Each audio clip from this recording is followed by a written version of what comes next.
What?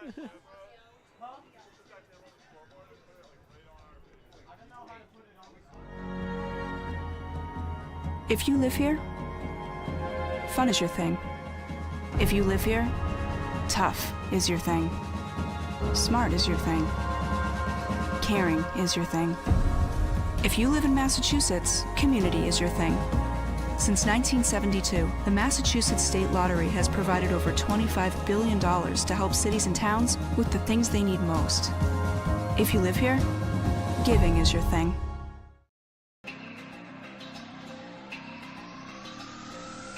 My family earns respect. My family clears bases. My family breaks records. My family wins MVPs.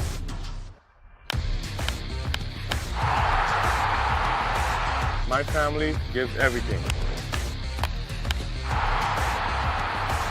My family makes history. My family wins championships. There's no family. There's no family. There's no family. There's no family like my family. Join the fam. Join the fam. Join the fam.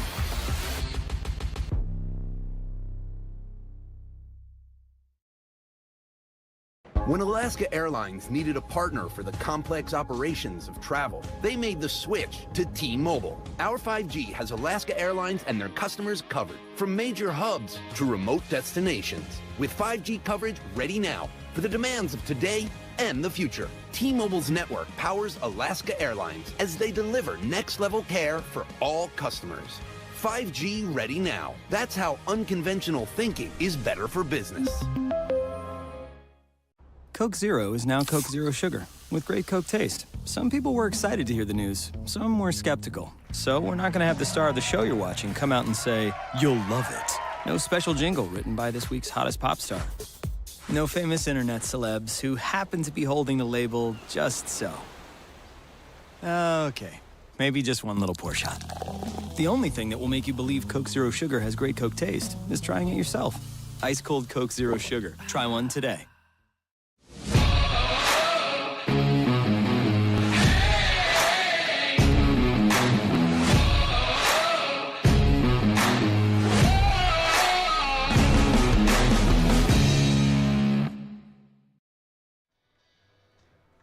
On a mild and unseasonably cold day in the Middle Cape with a little bit of a drear and a sprinkle of shower, it is round 2 of the Battle of Barnstable between the Cotuit Kettleers and the Hyannis Harborhawks. And with that, we welcome you inside and upstairs the Tim Elstrom broadcast booth alongside Michael Kersing, Mickey Doolittle. I'm Jacob Irons. Bria Losick, the 4th member of our team, will join us in a few moments. But guys, this is a home and home for these two teams.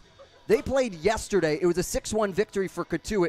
What does Hyannis need to do tonight to get into the win column against Kettleers? Well, we were talking about it before off the air. They really need to be able to manage the runners on base. There was all kinds of movement on the base paths last night. You see that out of professional teams, not teams at this level. I mean, every single time seemingly, except maybe once in the 9th inning, they were on and they were taking advantage of that open base. And that was all thanks to Hyannis, not checking those runners over and keeping them in check. So tonight, it's going to be a big bounce-back night for the pitching. They let up 6 runs as well, but also to be watching those guys on base. Yeah, and controlling the run game. We were talking about that. But also, in addition to that, not wasting great scoring opportunities. Hyannis at one point had bases loaded with nobody out. I believe it was the top of the 6th inning last night. And they weren't able to scratch across a single run. They hit into a double play.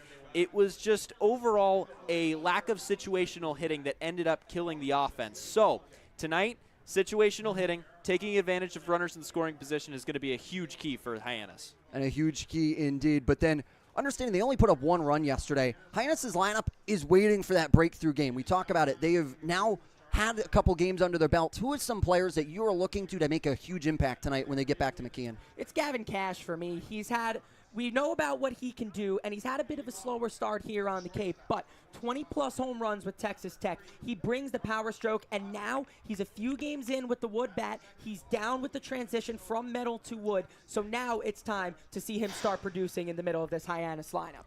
Yeah, and for me, it's Ben Williamson. We know what he's capable of. We saw him have that unbelievable collegiate season. His numbers were through the roof, astronomical. Insert adjective here. They were insane. And here, he's been almost as good. He's hitting nearly 500, and a guy that is going to carry this offensive load tonight and should be a spectacular player to watch. Yeah, reigning Week 1 Player of the Week for the Cape Cod Baseball League after batting 500 in the first week. But now, through 10, this is where it starts to get a little trickier. However, and it gets trickier on the bump as well, as, again, another stelling pitching performance between Kettleers and Volser. Yeah, I mean, it seems like we're saying this every night, but it's going to be a pitcher's duel. Back-to-back nights where we're going to be seeing one team, well, actually both teams, with really good starting pitching, really good bullpen depth. Volker making his first start on the season. It's going to be exciting to watch him. But like you said, Mickey, it's going to be seeing that situational hitting off of another guy, just as this Cotuit, the entire staff of Cotuit is just exceptional.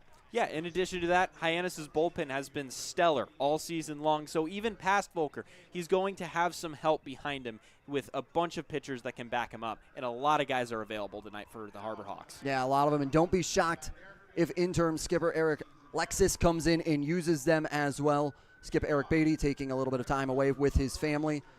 Pitching coach and now interim skipper Eric Lexus in at the helmet on third base, doing a great job over there. But now it's going to be an interesting play here at the third base coach with the weather behind us. We talked about it in the open of this show.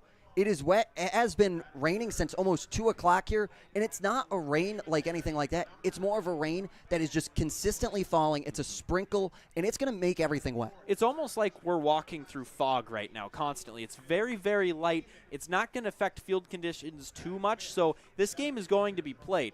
It looked like towards the morning time that the weather is going to come through a little bit earlier, but it has held off. It's going to start pouring around midnight, and it's going to allow us to get this game in. So hopefully that'll open up an opportunity for Hyannis to crawl back within 2 games of Cotuit in the standings. Where I'm interested to see if the rain plays an impact is in the outfield. On the grass where the ball is going to be skipping. We've got guys who can hit line drives here and put them in the gap. It could even take away extra bases if it's hit so hard. It'll skip up off that grass and get to that wall faster, or could skip past a player and create extra bases. So it's treacherous out there with not too much rain, but just enough rain to make the grass a little bit slick out there in the outfield. Yeah, Mickey talked about it here. Cotuit pacing the way out in the west.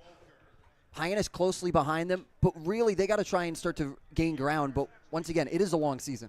Yeah, it's Cotuit's division to lose right now. They hold a 3-game advantage over everybody else. They're leaps and bounds ahead of everybody in pretty much every statistical category. So in order to start closing that gap, you want head-to-head games. You want this game today if you're Hyannis, and that's what they have.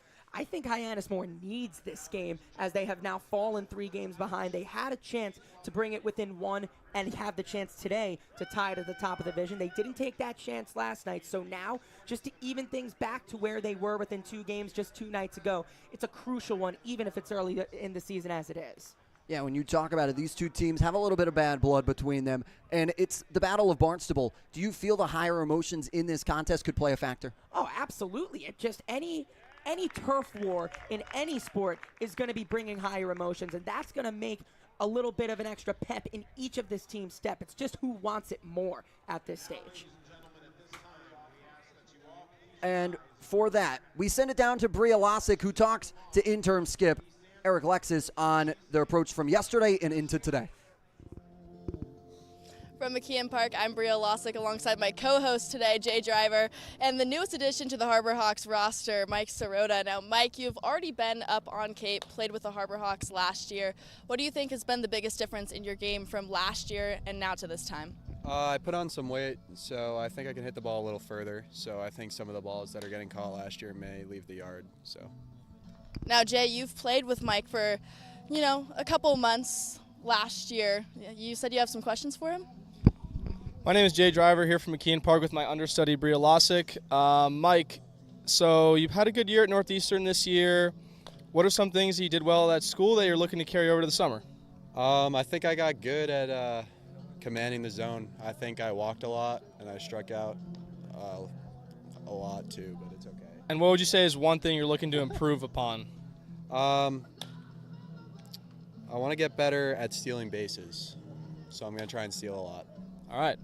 Bria, anything else?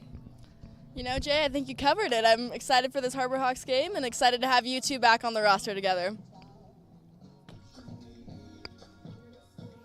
From a rainy McKeon Park, I'm Bria Losick alongside Coach Alexis. Coach, it's not very often in this league that you get to play a team 2 times in a row, but that's the exact situation here against Cotuit. What did you see out of them last night that they're, their strengths? I mean, they were just more aggressive than we were last night. They were really good on the bases, and they took advantage of our mistakes, and ultimately they got the big hit and we didn't. So, we take what we learned last night, and we just learned why we lost and try to make those adjustments for tonight.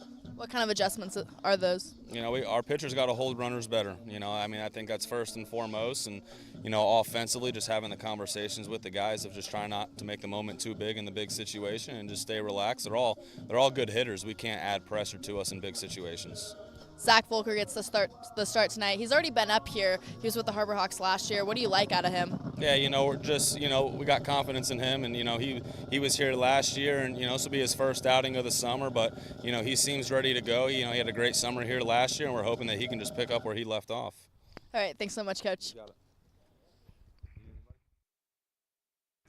As we welcome you back to McKeon Park on this dreary Thursday afternoon here in Hyannis. It is the Battle of Barnstable. You just got to take another look at Mike Sirota's welcome back interview with Bria Losick, as well as her conversation with Skip Eric Lucas before this one. A big contensive game coming into this one. Harwich pacing the East, but let's take a look at how Cotuit stacks up coming into this one.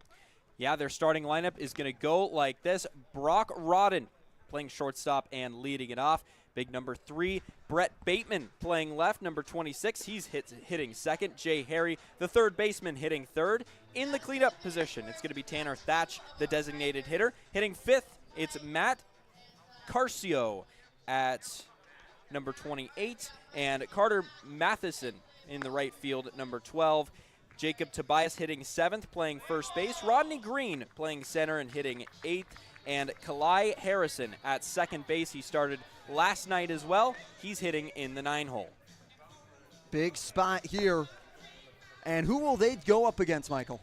Well, that's going to be our new starting pitcher. That's Zach Volker. He was activated just recently, just coming out of Iowa, out of the Big Ten, a rising baseball conference in the Big Ten. He is a returner as well for Hyannis. Didn't have a stellar year with Iowa, pitched to the tune of a 6.18 ERA, only 2 starts in 43 2/3 of an inning.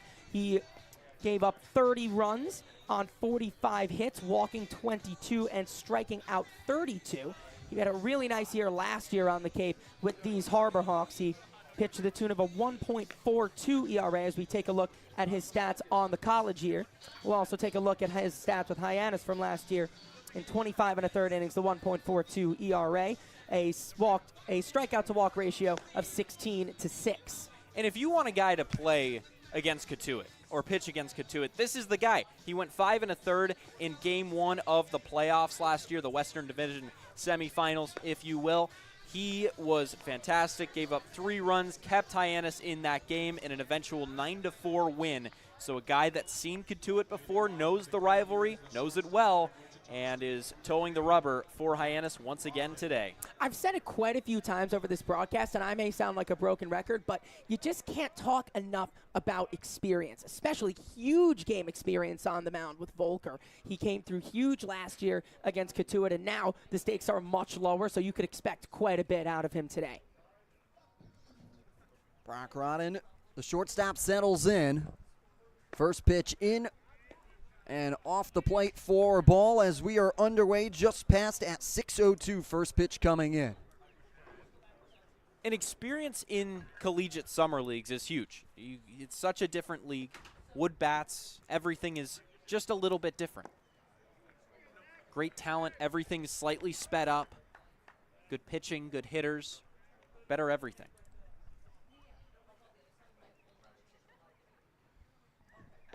Have to try repace the 2-0 to come home. Swing and a miss as Volker is able to get his first strike of his 2023 summer. Rodden was one of those guys who we saw on the move yesterday, one of quite a few. He went 2 for 4. He stole a base and scored in his last at-bat in the 7th yesterday. Breaking ball in for a strike. Volker out of Granite Bay, California. Hey, I know that place. You were mentioning that in the pregame. Grew up about 10 minutes from me.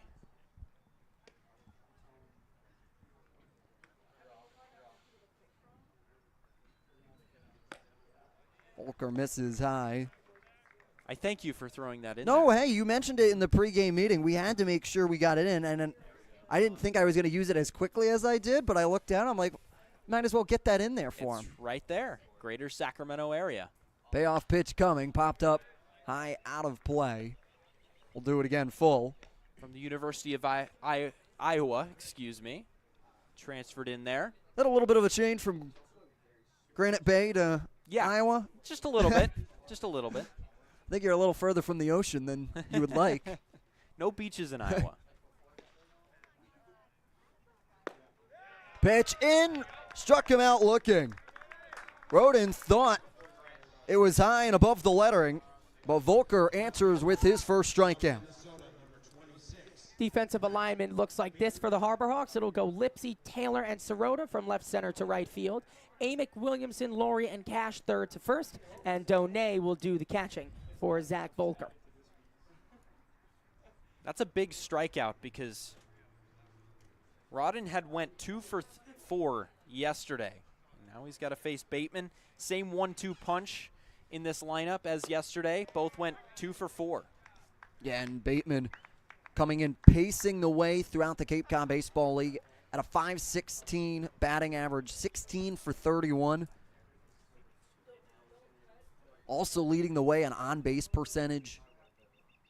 You know who's not far behind him at number 3? Ben Williamson. Ben Williamson. Who is batting right now, .444. There you go.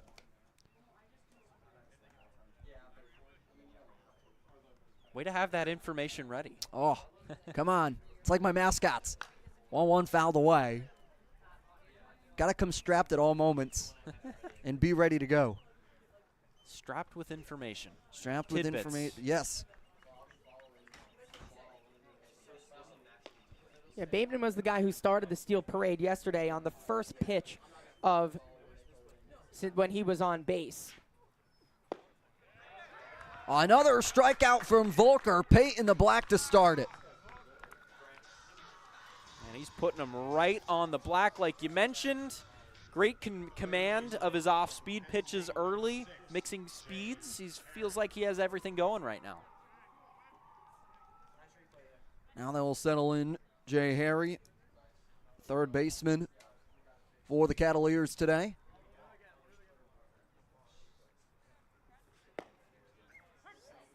In for a strike and back-to-back looking Ks. That's how you want to start. Experience showing, as mentioned, this is a team that he is familiar with, even though it may not be all the same guys. Just all of that experience showing against this team early on. That one off the fist of the bat. Amick to his left side and fires in time. It's a 1-2-3 inning to start Zach Volker's 2023 campaign. Still scoreless, going to the bottom of the first. Gannon's Tavern is the home of incredible wings, handcrafted cocktails, ice-cold beer, and Keno. Their innovative tavern menu features seafood, great sandwiches, steaks grilled to perfection, and stunning specialty dishes. There's no better place to watch your favorite New England pro football team than Gannon's Tavern, in their large bar or outside on their covered deck, complete with TV and sound. Gannon's Tavern, 959 Burses Way, Hyannis. Like them on Facebook and Instagram. Yes, soon at Gannon Tavern. With Hood Milk, you can trust your family is getting high-quality milk in every nutritious and delicious drop.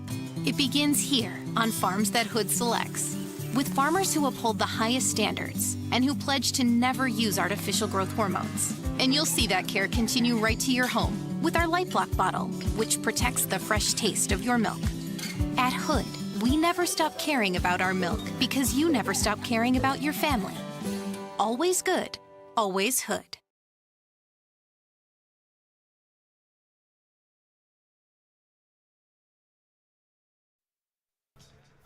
As we welcome you back to McKeon Park.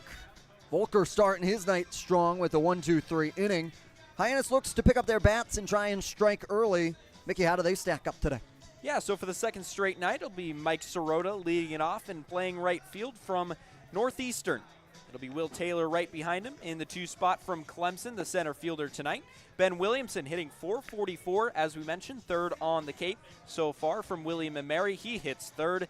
Billy Amick follows that up. He had a 2-for-4 night last night from the University of Clemson. He's been hot to start off this season. Cam Smith right behind him at designated hitter. He went 2-for-2 yesterday and reached in all 4 of his plate appearances. He's from Florida State. Gavin Cash from Texas Tech plays first and hits 6th. Brody Donay, the catcher, doing the catching tonight and hitting 7th from Virginia Tech. Trey Lipsy in left field from Ohio State. He hits 8th. And Brad Keylori, once again for the second straight night in that kind of second leadoff role, down hitting 9th from the University of Tennessee. He's a very capable 9-hole hitter. And they'll go up against Christopher Kaler out of George Washington University. Yeah, Kaler had a nice year for George Washington. The Colonials, am I right in saying? Yes, the Colonials, correct. There we go. Nicely done. Getting my Jacob Irons on. 1-for-1 starting early. There we go. So 85 2/3 of an inning at George Washington. Gave up 34 runs, 77 hits to go along with 25 walks to 79 strikeouts. Really good K-to-walk ratio.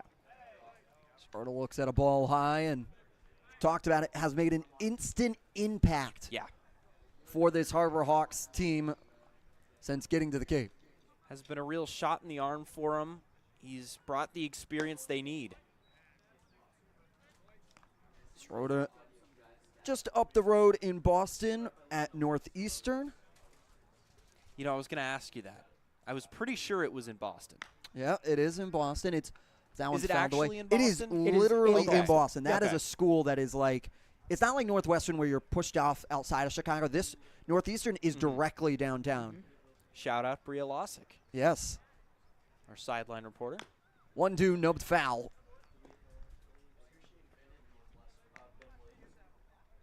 But yeah, like you talk about some schools where you talk about Columbia, that's directly in New York City. But Northeastern's right in that bunch. NYU. Yep. Fouled away again. Go Tufts. I didn't That's even in know that. Providence. Yeah, Tufts That is one's right in there. Right in Providence. And then Suffolk's in Boston as well. School's right in the heart of it. Emerson, too. 1-2. Missing off the plate. Good hold by Sirota. Northeastern's a Beanpot school, I Correct, believe. they are. Great little tournament. Great little hockey tournament they've got going on up here in the winters. The 2-2 from Kaler. In for strikeout. Sirota goes down looking. Yeah, Sirota. Yeah, Sirota looked like he knew it. He watched that pitch go by and he nodded and said, "Yeah." And to be Mike Sirota in this situation, feeling as good as you are now, if you're Kaler and you've came in and struck him out looking and he knows that he's beat, that's a really good start to this game on the mound for him, knowing to strike out a confident guy looking to just know that he was beat. There have been 4 strikeouts in this game, or there have been 4 outs in this game. 3 of them have been strikeouts, and all of them have been strikeouts looking. Will Taylor settles in to look at a strike out of Clemson. Looking a ball away. Drafted in the 19th round by the Texas Rangers in 2021. Pick number 554 in that draft 2 years ago. That one's popped a mile into the air. Going in and dracing it is Bateman to call off his shortstop Rodin to make the grab. That sky is a really, really tough color right now, especially given the haze in the air. The visibility is not great right now, and that's a tough play. That's a tough ball to track, really, coming in from left field. But a good job by him to do that. Lights already on here at McKeon Park, bringing up the third best hitter via batting average in Ben Williamson.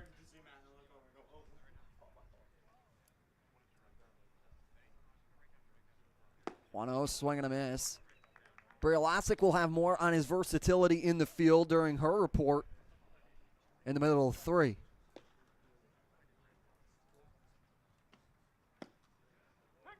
Pitch in for strike from William and Mary guy. 1 for 4 day yesterday. Had a base hit in the 6th. They'll appeal down to Anthony Brunetti at first base, Matthew Kane behind the plate, and Mickey Garcia at third base, rounding out your umpires for tonight.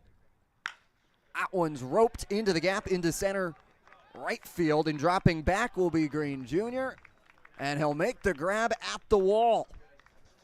It's another 1-2-3 inning on the other side. We go to the second right here on the Harbor Hawks Baseball Network. That chip on the shoulder, that started at a very, very young age. People's expectations are they're cool, they're fun, but mine are bigger.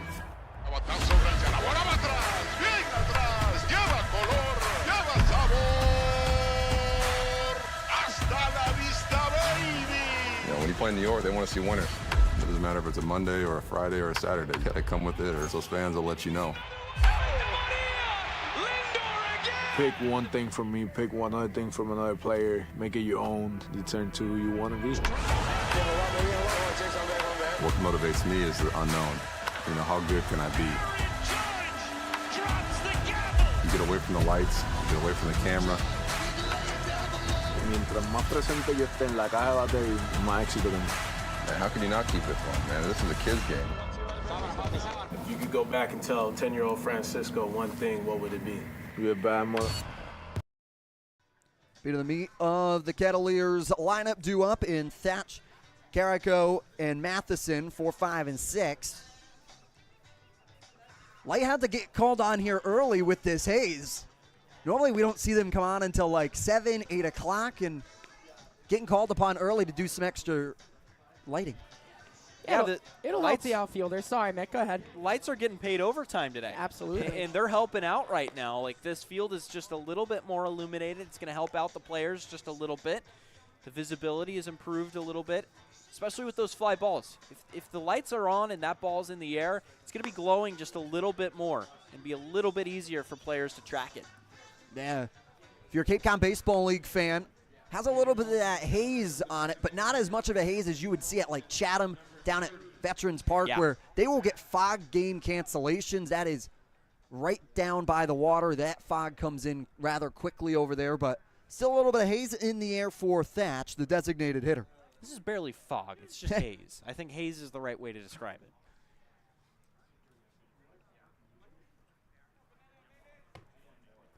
Volker back out for another inning of work, as Thatch looks at a strike from UNC Wilmington. Who's he drafted by? He was drafted by the San Francisco Giants. That's right. In the 18th round last year of the MLB draft.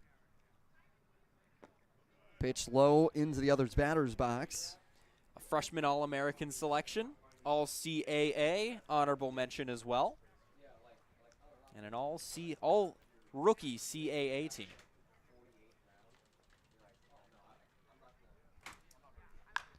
That one's pulled foul, giving chase will be Cash off to his left side, and he'll watch it bounce off of the Kettleers dugout.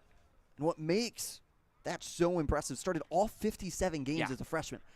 That should not be taken lightly no matter what level of baseball you're playing. And if you can instantly find a player to plug into your lineup, even if he plays really great defense and he's not great with the bat in his hand, that's so valuable. And it's not like he wasn't great with the bat in his hand. He hit .289 this year and scored 46 runs. This guy was all around great as a freshman.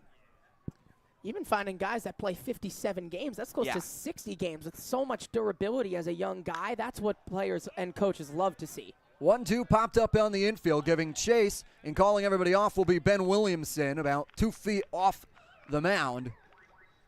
Now, one away. Yeah, those kinds of pop-ups are trouble, as if anybody doesn't call anybody off, and if anybody isn't as controlling as Williamson is in that situation, that drops, and that allows one runner on and gives Cotuit another chance that they may not necessarily have had before. But nice work from Williamson to be able to command the infield there. Pitch comes outside on Michael Carrico, the catcher today. I think the minute Cotuit gets a runner on, that's when we'll really see this Hyannis defense tested. You got run all over yesterday. Stolen bases, but a team that we know can control the base paths. We talked about it. Michael touched upon it in the open. They're just missing that one timely hit. Missing upstairs.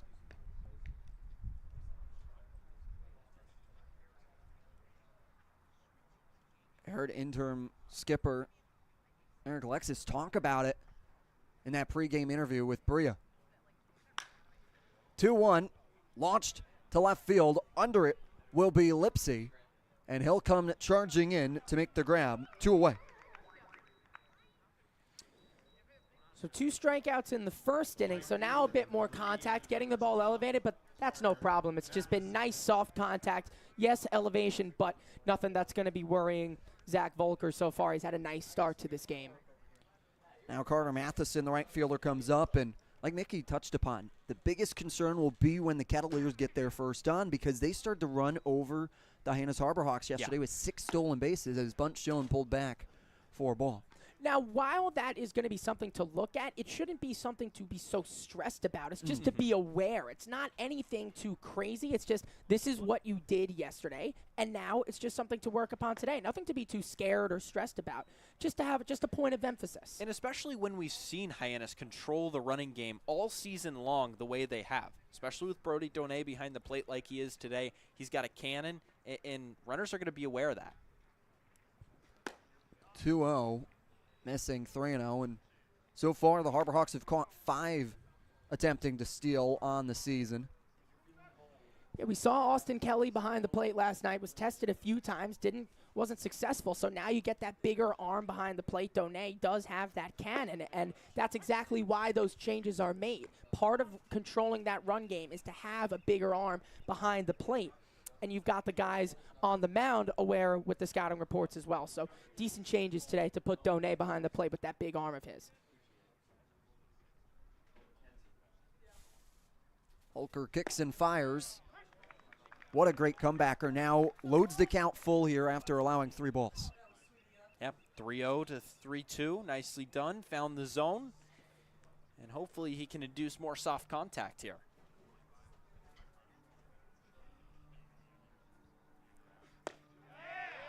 Pitch missing inside. And Matheson will work a walk, and we'll see the first base runner between both teams here in the top of the second. Yeah, that one missed by not much. That one, you saw a couple of guys react to that one. The Hyannis bench didn't quite like that one. The Hyannis faithful didn't like it, but it was on the black. It was a 50-50 call, and Cotuit has their first base runner of the game, and we'll see how they can control it. And that one did not miss by much. Volker will check back Matheson. Now see a new face to the Kettleers lineup that they didn't see yesterday in Jacob Tobias from Arizona State, the All Pac-12 honorable mention.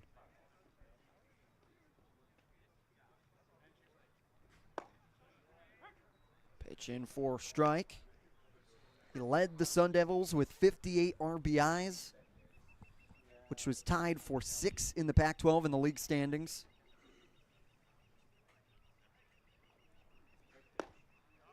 One in for strike. Volker ahead.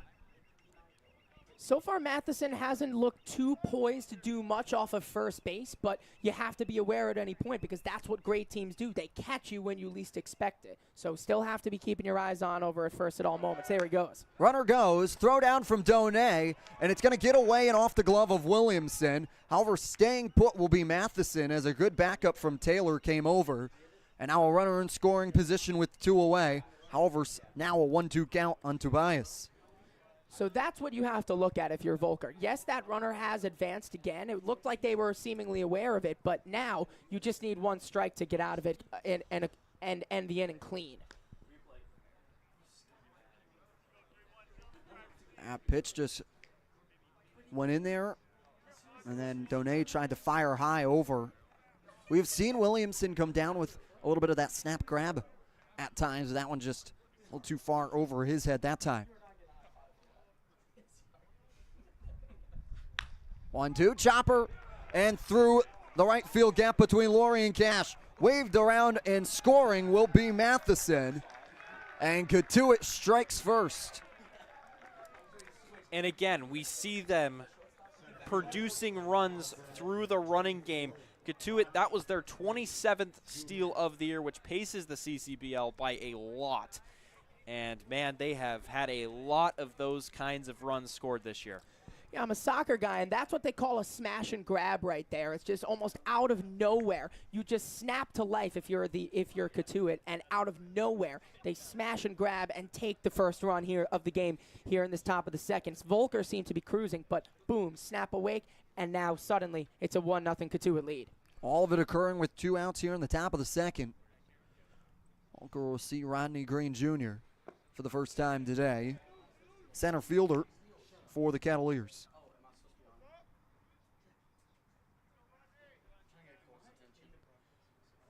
From Cal Berkeley, Pac-12 All-Conference team member. In for strike.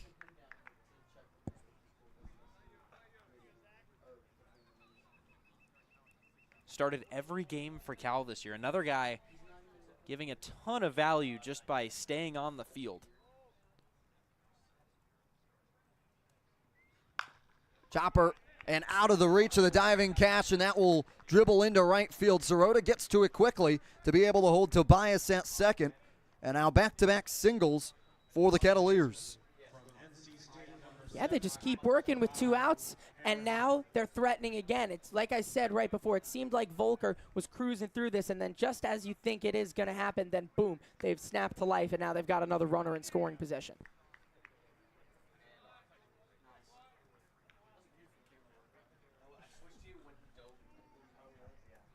I'll bring up the 9-hole hitter, Kalai Harrison. Harrison yesterday a 1-for-3 game in which he scored. Breaking ball off the plate. Scored in the 5th. Struck out in the 2nd and grounded out in the 6th. Now you want to talk about aggression here early on in the game. Wonder if we'll see a double steal here really playing to the effect of Cotuit's game. And it'd be interesting to see if we will, but it is early in this game. They may not have to just yet necessarily, but also wouldn't be as surprising considering how much running and activity on the bases we've seen so far. That might be just about the most Cotuit play you could possibly draw up. To throw a hit and run in there as well on the double yeah, steal. there you go. Yep. Maybe a bunt hit and run. With 2 outs, boy. A 1-1, swing and a miss. Now you eliminate the bunt there that Mickey was talking about. Depends on how risky you want to take it. Nothing is really ever out of play. Already got one in your pocket. Yep.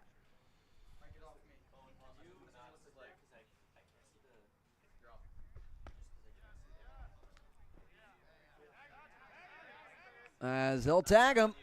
They'll say he went around for the strikeout. Volker able to get out of the inning, only allowing 1 to cross. Hyannis picking up the bats when we come back.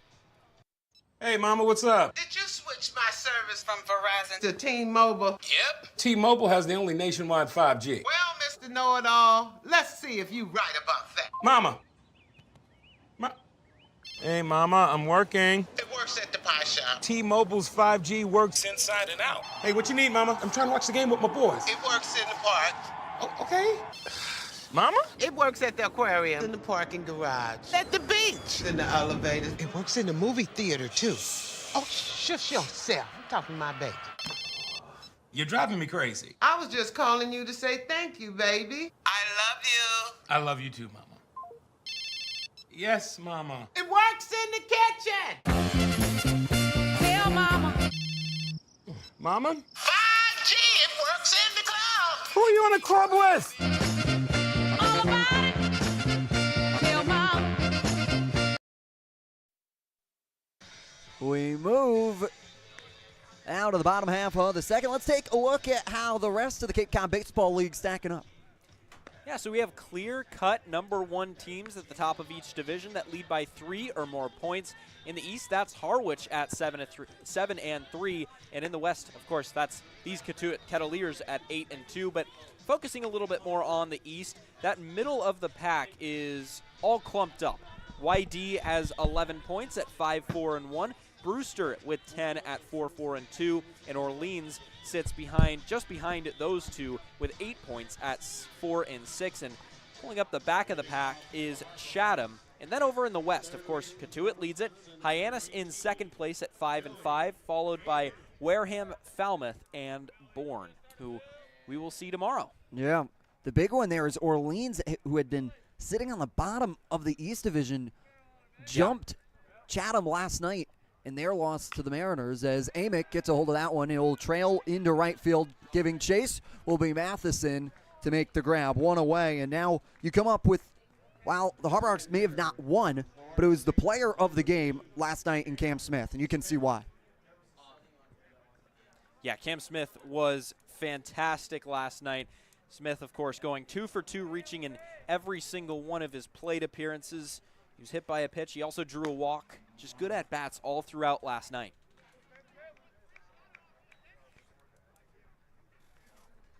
Guy that consistently got on base and was taught one of those base runners there is the 1-0.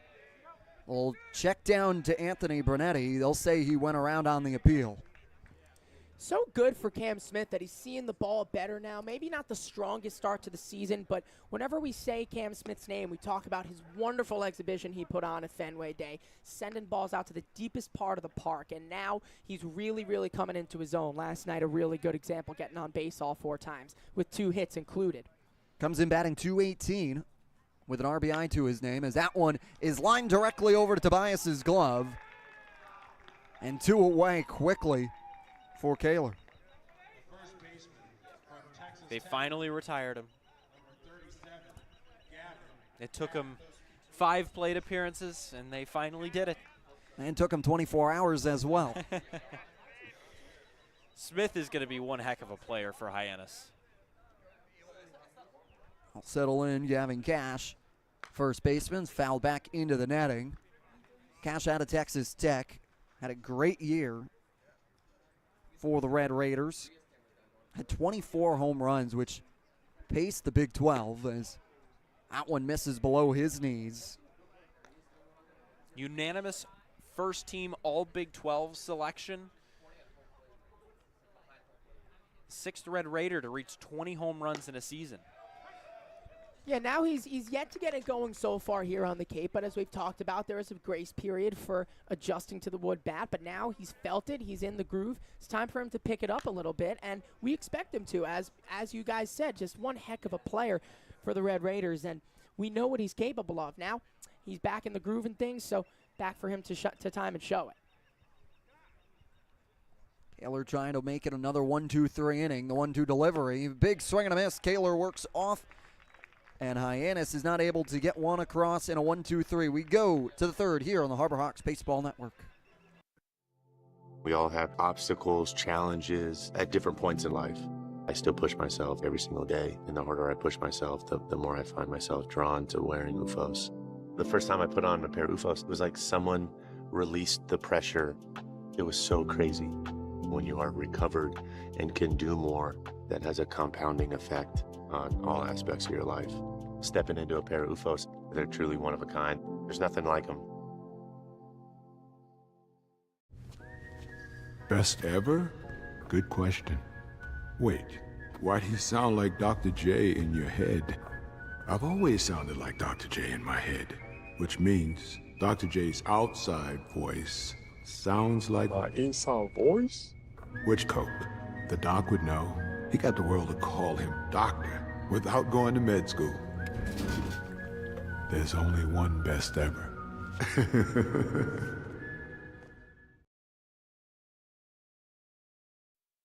Welcome you back to a wet McKeon Park. If you didn't grab your rain jacket on your way out the door, you might be springing for an umbrella. Little chilly here today as well, with temperatures only 61 degrees here in Hyannis right now. A little bit unseasonably cold. We talked about it. However, the humid air is coming in tomorrow, which is maybe going to help a lot for the baseball players, but maybe also keep us warm up here in the box. Yeah, we even had a rain out in another place on the Cape. Chatham and Harwich was canceled today due to the rain. And yeah, I mean, I think, would you rather the humidity? I'm not the biggest fan of the humidity, but I'd rather the heat and the sun than this cold rain as well. I'm going to say 71 degrees is the perfect temperature. If you could just give the San Francisco microclimate that they have over there and toss it here on Cape Cod year-round, I would love it. The last couple of days, it's been very, very nice. It's been like 70 degrees, maybe just a little bit under that. And it's been beautiful. For me, it's been perfect. Understandably, if you're coming here, you want to go to the beach. You want it a little bit warmer here on Cape Cod, but maybe we could get a little warmer, maybe 80. I'd be good with 80. I'd be wonderful with 80. This is one of the coldest summers so far in recorded history on the Cape. Someone told me that the other day. We're back to the top of the lineup for the Kettleers and Brock Roden. Volker back out for another inning of work, and now will be his second time through. Still not too heavy movement out of the Hyannis bullpen just yet. That one's popped up high and out of play over the press box. Yeah, he was used out of a reliever role was Volker this season, so wouldn't be surprised if they got the bullpen up and kicking soon. But hey, maybe if you could stretch him out a little bit, depending on how this result looks in a few innings. Pitch in for a strike, and you look back last night, Jamie Arnold, who we thought was going to be a relief pitcher, went 4 innings and did a stellar job, allowing 2 hits, only 2 runs, both were earned, and striking out 3. Did a great job in that starting position. We noted he did do 8 starts for the Seminoles last year, but continuing that here on the Cape. They'll say he went around. Another strikeout for Volker, and Roden goes down swinging both times. Yeah, let's take a look at it again. That's his 4th strikeout of the game so far. Just gets him all locked up with that high. I believe that was a fastball high, and did a great job of keeping that elevated above the letters. Tried to check his swing, wasn't able to hold up. And now you hear it from the third base side that the dugout is trying to help Volker through, giving him the yeahs and the goods after the pitches just to help will him through, get him a little bit of extra adrenaline, and he's going to need every bit of it. You see guys get into rhythms and feed off of that energy from the dugout when it's given to them. I'll check down to Mickey Garcia, who was the home plate umpire last night, making the move. He was a lot of fun as the home plate umpire last night. We saw him. We saw him laughing, talking to some fans. Fans, you mean our producer Grant McNew? Having a conversation with him. 1-1 line and foul over by that Harbor Hawks bullpen, where you saw Hayden Frank starting to stretch a little bit.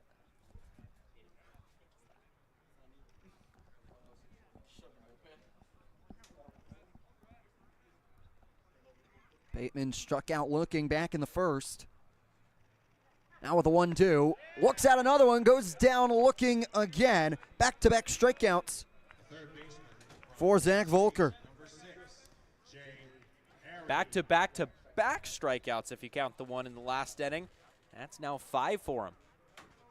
Yeah, 4 of them coming through these first 2 hitters. Roden and Bateman both striking out twice so far through the early goings, and that's where the engine room of this Cotuit lineup is. So being able to shut that part of the lineup down so early on has been key so far for Volker.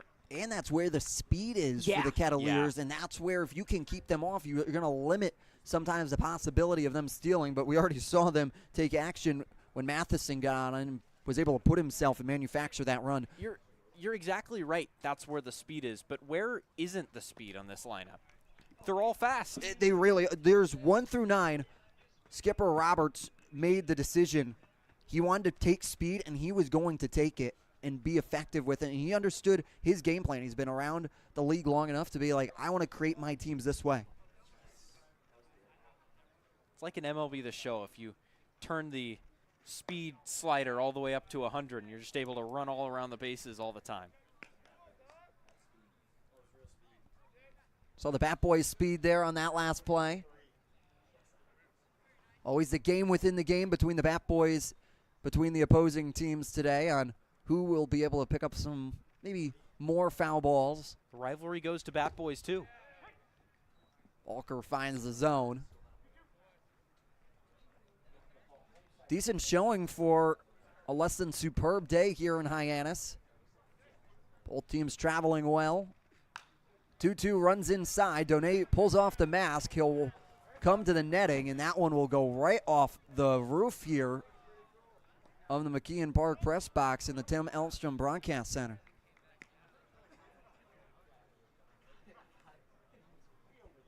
So now it's time for Volker to bear down a little bit because we talked about it. Where isn't the speed in this lineup? You don't want to be able to get that runner on with 2 outs and just give these guys another chance to do what they did in the second. Though it has been a good battle so far from Jay Harry.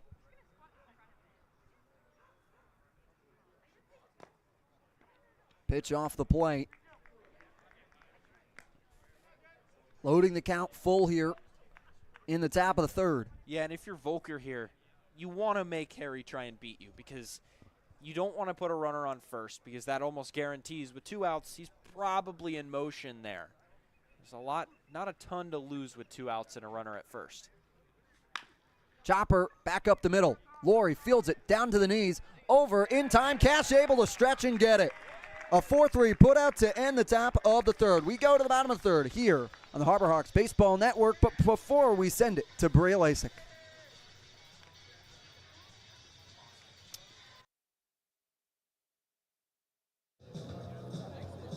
Ladies and gentlemen, please give a warm welcome to tonight's No, you don't need to record. Brett Turbo White. Everyone's been talking about Ben Williamson's bat, and for good reason. He has the 3rd highest batting average in the CCBL and is coming off being the offensive player of the week. But what you should be talking about also is his versatility in the field. His true position is at shortstop, which he's finally playing tonight. But the first week or 2 of the season, he spent a lot of time in the outfield, something he said he hasn't done since Little League. You wouldn't know it, though. He's had so many highlight reel plays that you would think that was his natural position. He's really improving his draft stock, according to general manager Nick Johnson. He said, if you haven't been paying attention to Ben Williamson in the field, you better start. Thanks, guys. Thank you, Bria. You really have to talk about it.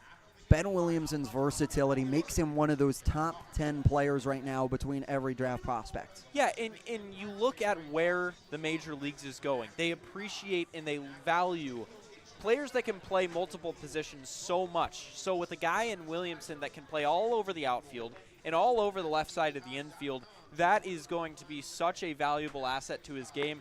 And it doesn't hurt that he can hit a ball, 100 miles an hour off the bat. He is certainly capable with that bat in his hand. Yeah, being able to do that, and then it makes you irreplaceable, and it makes you stay in the lineup by whatever means necessary. Guy goes down in one position, okay, we'll just stick you at the next position. We saw Williamson in left field. We've seen him in shortstop. He can also play third as well. He's got a really athletic build to go along with the 444 average coming into today. So really nice find by Hyannis, and he's been an integral part of this lineup so far this season.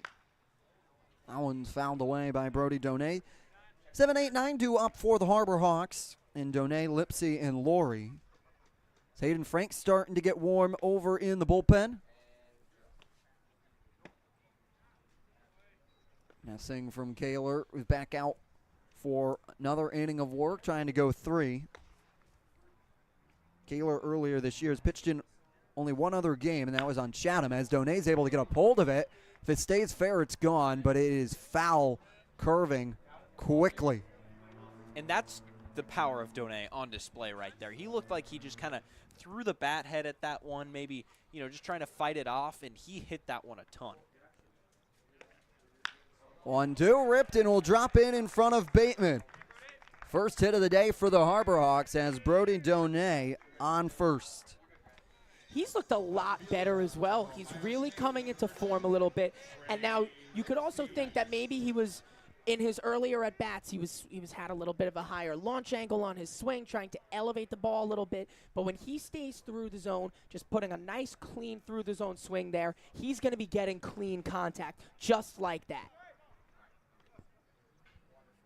Lipsy now settles in. Pitch high above the Harbor Hawks lettering. And Donay, a guy that maybe just adjusting to that wood bat a little bit more. We talk about it. It feels like every single game that it's such an adjustment. The metal bat has so much more jump and bounce off the bat. The ball can fly a lot further. It's much harder with a wooden bat to get a hold of a ball. And this is also, I wanted to raise a question. Donay's catching, so that's also, he has to create a partnership with his pitcher. So is he doing, he also has to do a lot more defensively to start the season to really try and figure out everyone's mannerisms. Well, and we mentioned it before. Early in this season, we saw a lot more catchers getting crossed up by their pitchers. Yeah. Because they aren't used to the amount of break their slider might have or the amount of velocity and liveliness their fastball might have. And really, it's just a matter of catching a pitcher every single day and getting to know his types of pitches. Pitch skips in the dirt. And we've seen a lot less cross-ups as the season goes on.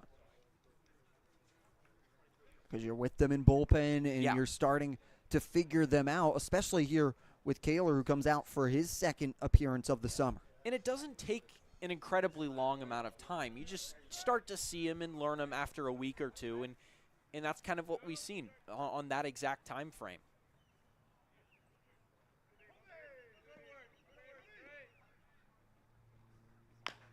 Chopper to the left side.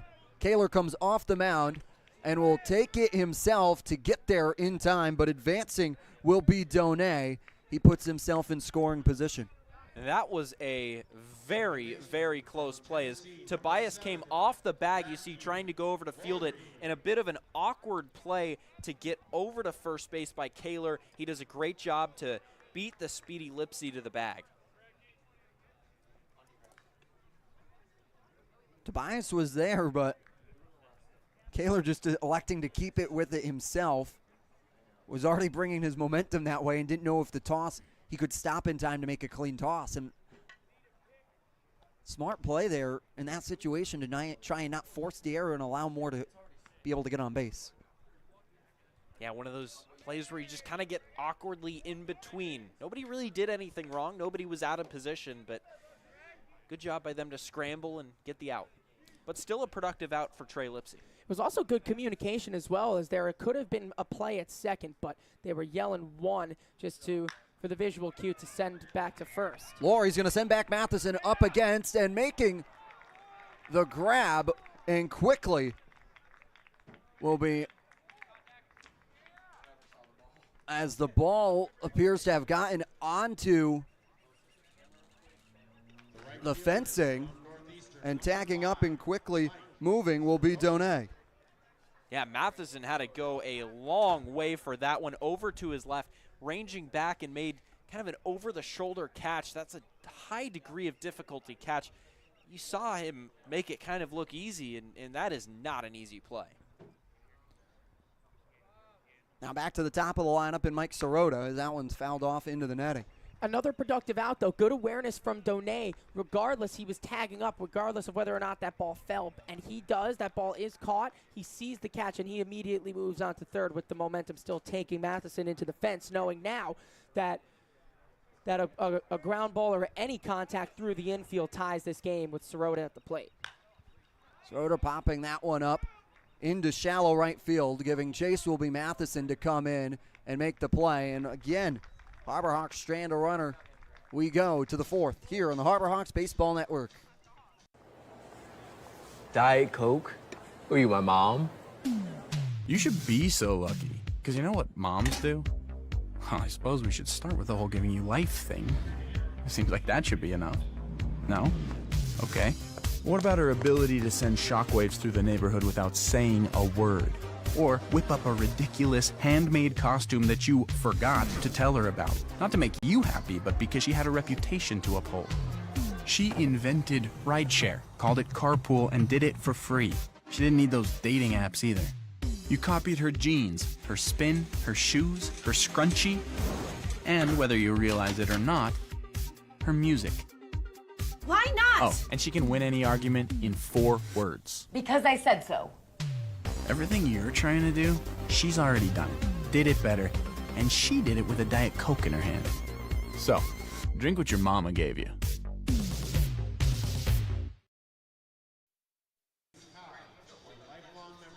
Volker back out for another inning of work. Frank starting to more deliberately throw here. Have to imagine Volker will have a little bit of a shorter leash here, especially here in the top of the fourth. Yeah, and you don't want this one to get away from you if you're Hyannis. Maybe dip into that bullpen as you see Frank throwing out there just a little bit earlier than you might, just because Cotuit has done a great job against your lineup. You know, a 2-run lead might feel a little bit bigger against them, but still only a 1-0 game. No need to panic if you're the Harbor Hawks. You've talked about this a lot this year, Mick, is the average each time through the order. We're now going through the second time through the order. Now, it isn't as high as the third, but since Volker is a shorter guy, he isn't going to be giving you the duration that a starter would. But this is the part of the lineup that roughed him up the last time, as Matheson, he walked and scored. He's due up third this inning. So it'll probably depend on how the inning goes. He goes through it smoothly. Maybe he finishes it out. But Frank has now been warming long enough, and he's probably getting pretty toasty down that left field line. So you'd think that maybe any even base runner, not even giving any more leeway than that, could probably end Volker's day, but we'll see.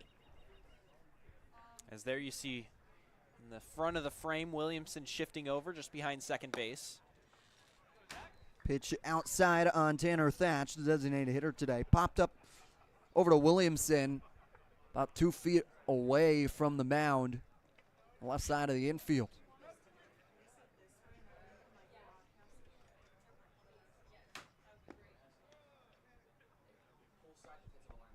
Pitch missing low. We've seen that a couple of times today so far.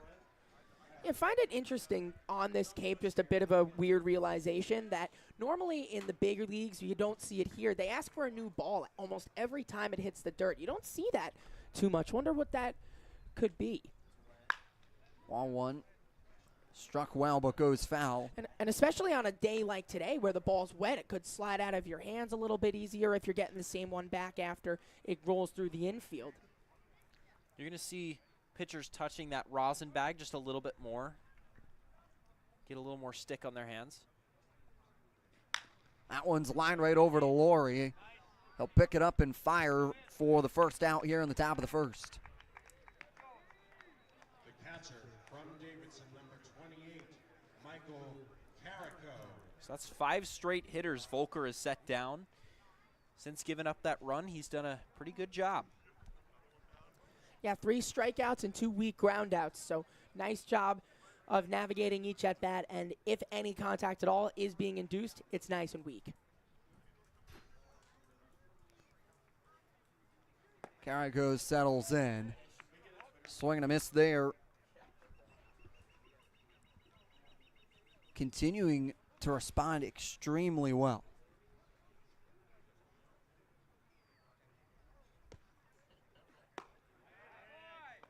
Pitch missing off. 1-1 as rain still comes to sprinkle here at McKeon Park.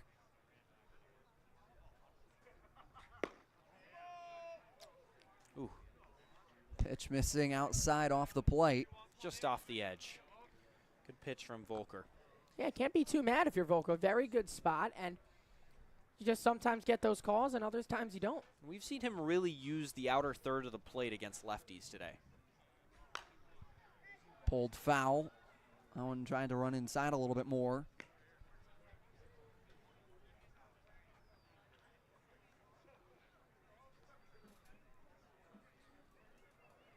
Yeah, it looks like Frank is ready down the left field line, so when he needs to be called upon, he will be. 2-2, just missing again. The Harbor Hawks dugout had thought that was the pitch. Now, with Carrico loading the count full. And again, using that outer third of the plate, just missing off the edge of it. Pitch misses again. It's a full count walk. Michael Carrico to put a runner on. It looks like the same exact pitch. He went with the breaking ball towards the outer third of the plate, and he just missed off the edge. And why those calls are so important, especially against a team like Cotuit, is because you may see them run. That changes the complexion of the entire game.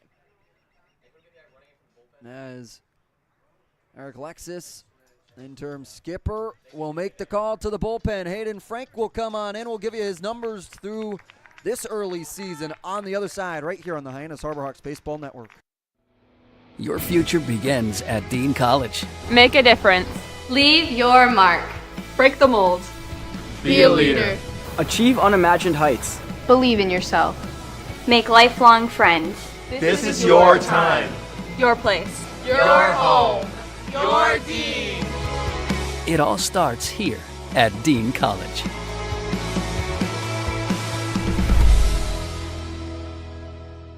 Retirement strategies come in all shapes and sizes.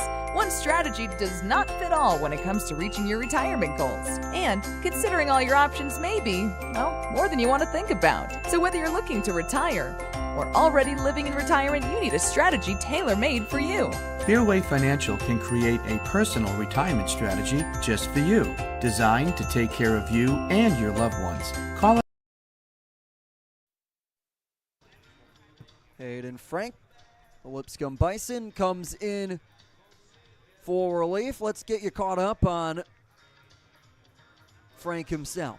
Yeah, we've seen him a few times this season. ASUN's second team this year with Lipscomb. They won the ASUN as we take a look at his numbers. Just a sophomore, he's putting up numbers like that. Whenever we see that whip, that walks plus hits per innings pitched below 1, you're not seeing as many guys get on base per inning, and that's a really good number to be looking at, as well as a standout strikeout to walk ratio of 45 to 12 respectively. 45 strikeouts coming in only 40 and a third innings pitched. So really, really nice sophomore season. No sophomore slump this season for Hayden Frank. You guys want to hear a stat that doesn't matter, Please. but is interesting? Please. He has only appeared in Hyannis losses, but his ERA hovers at 3.5. So he's been pretty good this year for the Harbor Hawks, but he has only appeared in their losses. Sometimes just how the cookie crumbles for poor Frank, that he hasn't been able to be on the side of a victory. One of the 5 Hyannis possesses. Cotuit comes in with an 8-2 record through 10 games, as now you start to make that push down and away for now the other 3/4 of the season. Yeah, it's such a nice embarrassment of riches to have in the bullpen. So many arms that we haven't even seen Hayden Frank since their game against Bourne, where they really emptied the bullpen that game before the rain out on Wednesday. 8 relievers used in 8. that game, 8. and one big headache for the scorekeepers here. Yeah, Hayden Frank was the 7th of those 8 relievers. Bunt shown, but pulled foul. A little bit of a drag bunt there for Matheson to try and run it down first base line if it could stay. And in that game against Bourne, he was the guy who went the second longest, only behind the starter, Mitch Farris. He went 2 full innings to Farris's 2 1/3. Let up a run on 2 hits and with a walk and 2 strikeouts back on Tuesday. Faced 10 batters in that outing. He did, and has gone around the 2. And then on opening day, went his highest so far in his 3 games, 3 innings pitched. That one's nubbed back into Brody Bedone. Takes a quick second as the courtesy comes for Matthew Kane, the home plate umpire, to bring it out to Hayden Frank.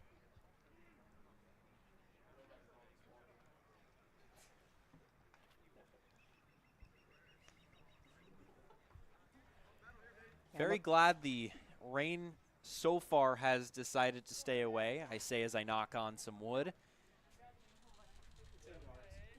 as it looks like we do have a little more trouble later in the week with rain, but looks like it's holding off for now. Saturday, about a 50-50 chance here in Barnstable. Every day for the next couple, there is rain showers. Not tomorrow. Although, is it different in Bourne? Might be.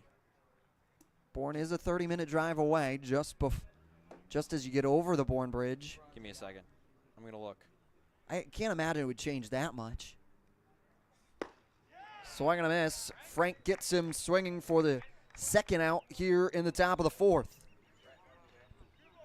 Yeah, really nice pitch. He went the heat down the middle, and that's also a way to control the run game, is making sure that they don't advance and get those next outs. And now, 2 outs, if you get that runner in motion and you get him stealing, that ends the inning, and it'll just turn it over to your offense. So good bit of work from Frank there. It's a big out for him to get. Pitch in on Tobias is a strike. Had a single that was able to score Matheson back in the second. Yeah, and the same thing here with Carrico as it was with Matheson. It's that his lead isn't so big, and when we saw Matheson, it was the same size lead, just about a step or two as he goes here. Runner goes, Donay fires down. They've got him by a mile, and he got him. The 6 caught stealing for the Harbor Hawks ends the top of the 4th. Cotuit still pacing the Harbor Hawks 1-0 here. Gannon's Tavern is the home of incredible wings, handcrafted cocktails, ice-cold beer, and Keno. Their innovative tavern menu features seafood, great sandwiches, steaks grilled to perfection, and stunning specialty dishes. There's no better place to watch your favorite New England pro football team than Gannon's Tavern, in their large bar or outside on their covered deck, complete with TV and sound. Gannon's Tavern, 959 Burses Way, Hyannis. Like them on Facebook and Instagram. Yes, soon at Gannon Tavern. With Hood Milk, you can trust your family is getting high-quality milk in every nutritious and delicious drop. It begins here on farms that Hood selects, with farmers who uphold the highest standards and who pledge to never use artificial growth hormones. And you'll see that care continue right to your home with our Light Block bottle, which protects the fresh taste of your milk. At Hood, we never stop caring about our milk because you never stop caring about your family. Always good, always Hood. Welcome you back. Pie eating contest here with Mike Maynard, one of our writing interns. He's got to compose himself there for a hot second. Poor Mike. Oh, hey, he shows it with pride. Trying on this rainy night, doing a good job. That pie eating contest brought to you by the Centerville Baking Company all year long here. Come on down when you come to the Harbor Hawks game. You get to be featured in that pie eating contest here. But you got to take a look back with Brody Donay. He was slinging it and maybe eating some pies himself. Yeah, he tossed an absolute cookie down to second base as we take a look at the throw. We talked about controlling the run game. And, yeah, that's the throw that you want to see. Even a little bit high, but it was a good read from Hayden Frank to know that he was going and to get that throw down in plenty of time for Williamson to land and slap that tag on Michael Carrico. You also got to talk about the athleticism there of Ben Williamson to go up, grab it, and then be able to get the tag back down. Yep. We talked about him being able to play multiple positions, and he can play them all extremely, extremely well. As Will Taylor looks at a ball, this will be the majority of the lineup's second time through seeing Kaler. Our man Mike is fighting for his life down there. That one's pulled foul, not giving chase will be Matheson as that one goes out of play. Yeah, it makes me thankful that I'm up here, that I probably won't have to be dragged down there for one of those. I wouldn't do well on one of those. Hey, we will get there at some point, hopefully, throughout the summer, as that one's fouled back into the netting. I hope not. I will be a willing watcher. Whoa! And the Hyannis ball boy, you saw in the background there, won the race to the ball. We got action all over the place here at McKeon Park right now. On this rainy Thursday, the action has come out to play. 1-2 fouled away. Taylor keeping his at-bat alive. Flew out to Bateman back in the first to left field.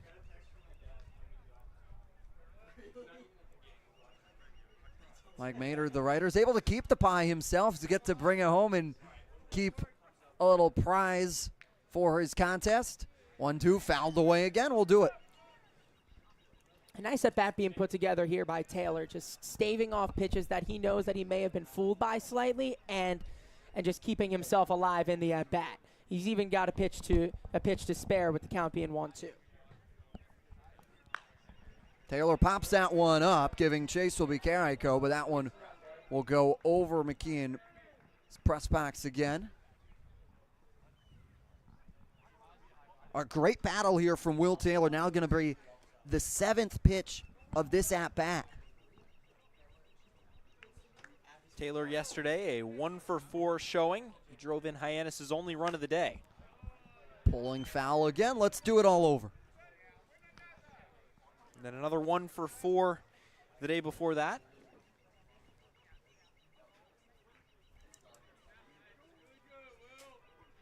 And then a 2-for-4 the day before that. And that comes in 4-14 on the year. Taylor takes a pitch inside. Now the 9th pitch of this at-bat to come, still on a 2-2 count.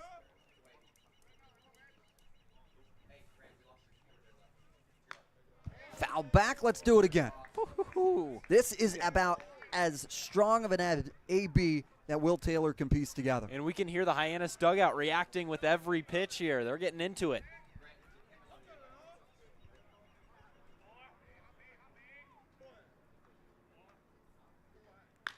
Taylor able to get that one, but it will drift foul again. Let's do it. Now the 10th pitch. Man, I would like to see where that landed, as that went it's seemingly a long way. It's hard to tell with the trees out there in left field. But another pitch coming here. Pitch high, we're loading the count full. What a quality AB from the Tiger himself and Will Taylor to start the bottom of the 4th for the Harbor Hawks. Yep. The payoff pitch coming. Inside, clipped him. After fouling all of them off, he gets clipped, and now it's another hit by pitch 17 on the season for the Harbor Hawks. That's an at-bat that really injects some energy, as we heard from the dugout. Now you want to be able to put together another good at-bat of your own if you're due up this inning, just to back up the fact that Taylor just worked himself on so well. And now Ben Williamson, the man himself, has come in and has been really strong all season. Yeah, you see him rank towards the top of the Cape League in nearly every statistical category. The home run quite isn't there yet, but he's hit for a great amount of power numbers, extra base hits all over the place. And don't get me wrong, he can hit for home runs. He can hit for a ton of power, just not quite there yet with the home run numbers. Doubles leads the league. OPS leads the league. Slugging percentage 5th in the league. This is a guy that can do it all. 5-tool player right here. Runner is set in motion. The throw down from Carrico. Not in time. Getting under it will be Taylor. Now a runner in scoring position for the Harbor Hawks. Giving Cotuit a little taste of their own medicine. It's exactly what they have to do. They're not going to have many chances because of the stellar pitching of Cotuit. So getting themselves a runner on with nobody out and a runner in scoring position now for a guy like Williamson, who we just detailed, that's huge. That's a really, really good work from Taylor to be able to sneak under the tag. Now one from Williamson, a little check me swing as he's brought down to his knee. He looked like he was playing cricket there. What? Did he not? No, he did. I just never thought I would hear cricket. The wicket. The wickets. Yeah. I didn't want to call them the wickets without them being called the wickets and feel embarrassed. 0-2 here. Big spot for Ben Williamson. Pitch coming, fouls it off. We'll do it again. It's incredible. Like in cricket, like they have those bowls, like the bowler, right? He throws the ball, it comes right at them, and they need to like protect themselves with like the bat. It's incredible. It's kind of what Ben Williamson did right there. I now see. You painted a better picture in my head. Yeah. On that one. Hopefully the viewer at home did as well. I've watched like 20 minutes of cricket in my life. Oh boy, just 20. 18 more than me. You've watched 2? Just about. They'll check back to runner. Taylor stepping on second base. Didn't even need to dive. It's one of those late night things. Had to turn it on and then fell asleep. Wow. Not because of that. It was like it was late at night, and that's what was on. That was just what was on after the games that I was watching. Well, cricket's an entertaining sport, though, for sure. The 0-2. Swing and a miss from Williamson. He's retired via the strikeout. So that'll bring up Billy Amick, a 2-for-4 day yesterday. It's been really, really good for this Hyannis team. Looks to have another big hit here in his young season on the summer, on the Cape.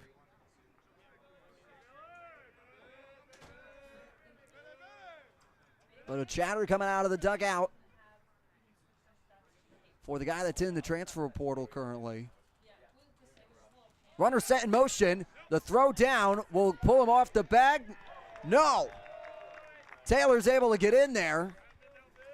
High throw from Carrico. Puts a runner 90 feet from home and only one away. For a guy who can elevate the ball, that's the important part here, as now the sac fly is in play. And that's what you want with Billy Amick at the plate. He can elevate the ball. He can even put it in the gap as we take another look. Yeah, good delayed steal, and there goes Taylor. It's tough to throw behind a righty, but really nice work. Just got his hand in. Amick swings and misses behind in the count 0-2. Yeah, it looked like the tag was put down like right in front of the bag, and it almost looked like Amick kind of reached around it. I'm not 100% sure if that's exactly what happened. It kind of looked like that.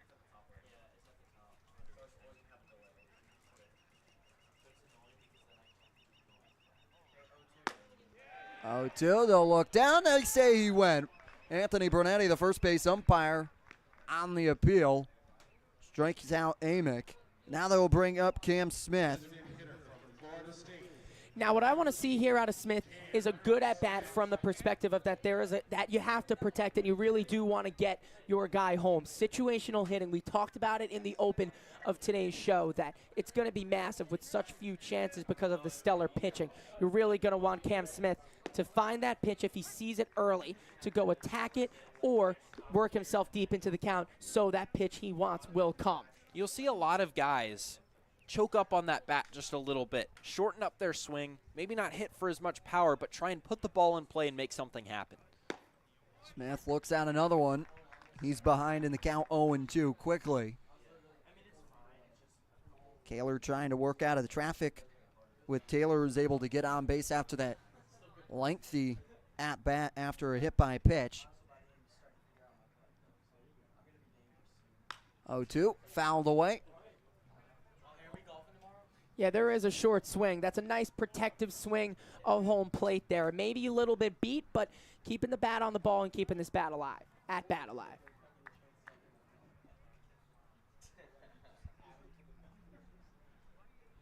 Harry's in guarding that left field line right now. The third baseman. 0-2 missing high there. Just like we talked about. Worked a walk yesterday in his first plate appearance. 1-2, chopper over to Roden. Fires in time, and Tobias keeps his foot on the bag for the 6-3 putout. We go to the fifth. Cotuit still out in front by 1. That chip on the shoulder, that started at a very, very young age. People's expectations are, they're cool, they're fun, but mine are bigger.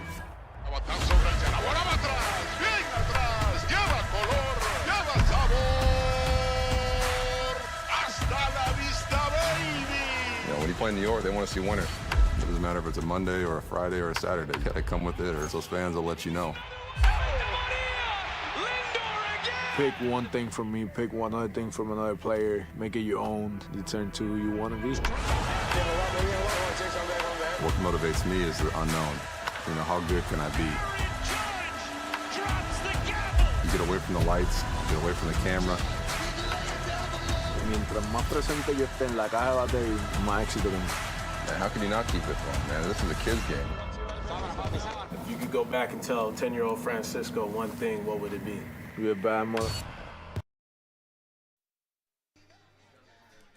Push on to the fifth here as the myth continues to come on down at McKeon Park in the Middle Cape. Michael Kirsting, Mickey Doolittle, Jacob Irons, Brea Losick patrolling the sidelines for us today. So happy you were able to give us a little part of your Thursday evening to take a little Cape Cod baseball me wherever you're finding us on YouTube or D1Baseball.com. As Aiden Frank comes out to try and be stellar again out of the bullpen. Yeah, absolutely. It was a good start from Yeah. Volker. You give up the 1 run and you say, yeah, well, but that's expected in games like this where Cotuit is such a good offensive team. And after that, Volker buckled down. He's handed the game over to Frank, who's done an even better job now through his limited work here today to be keeping his team in the ball game. You're asking quite a bit to be holding Cotuit to such a low number in the run column, and they're doing so far. So just about keeping that tally there just so you can hand it over to your offense and give them the best chance they can have. Nasty breaking ball.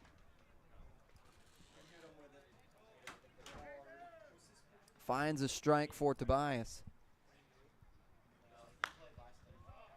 Out one's popped up and foul and over the grandstands.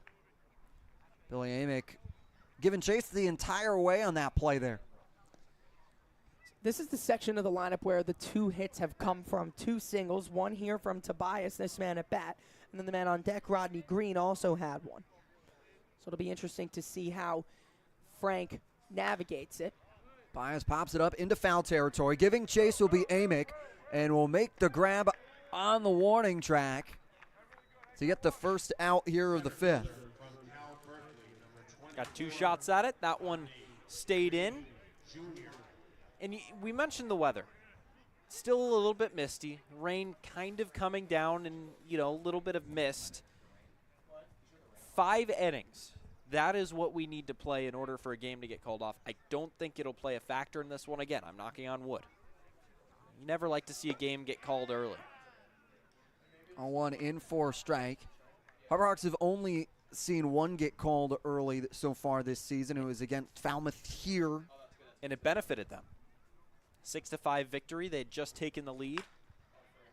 That one's nubbed and will try and drop in front of Lipsy, and it does in left field for Rodney Green to get his 2nd single of the day. It looked like Lipsy was maybe a couple of steps back there, so he couldn't cover as much ground to come back in and make the play, but still a nice piece of hitting, good back control by Green to flip that one out in the left. And at the same time, Williamson got a really good first step out into left field. So if it's Duncan between those 2, you know that it was just a nicely placed ball, and sometimes that's just how it rolls. And you see the rain continue to come down here at McKeon Park. Runner set in motion. It's going to get over the head of Williamson and drop in front of Taylor. Station-to-station action as Harrison able to get a single and put 2 on. This might be the most Cotuit inning ever. Watch them do my double steal bunt here that I said earlier. They only have 1 away, so that is in the possibility. And they go back to the top of the lineup. And Rodden, who struck out both of his times up, maybe to try and manufacture a run, maybe drop the bunt down. Wouldn't be the worst idea in the world here, as Amick's going to come in maybe a couple of steps in from third. We'll see where he ends up playing here.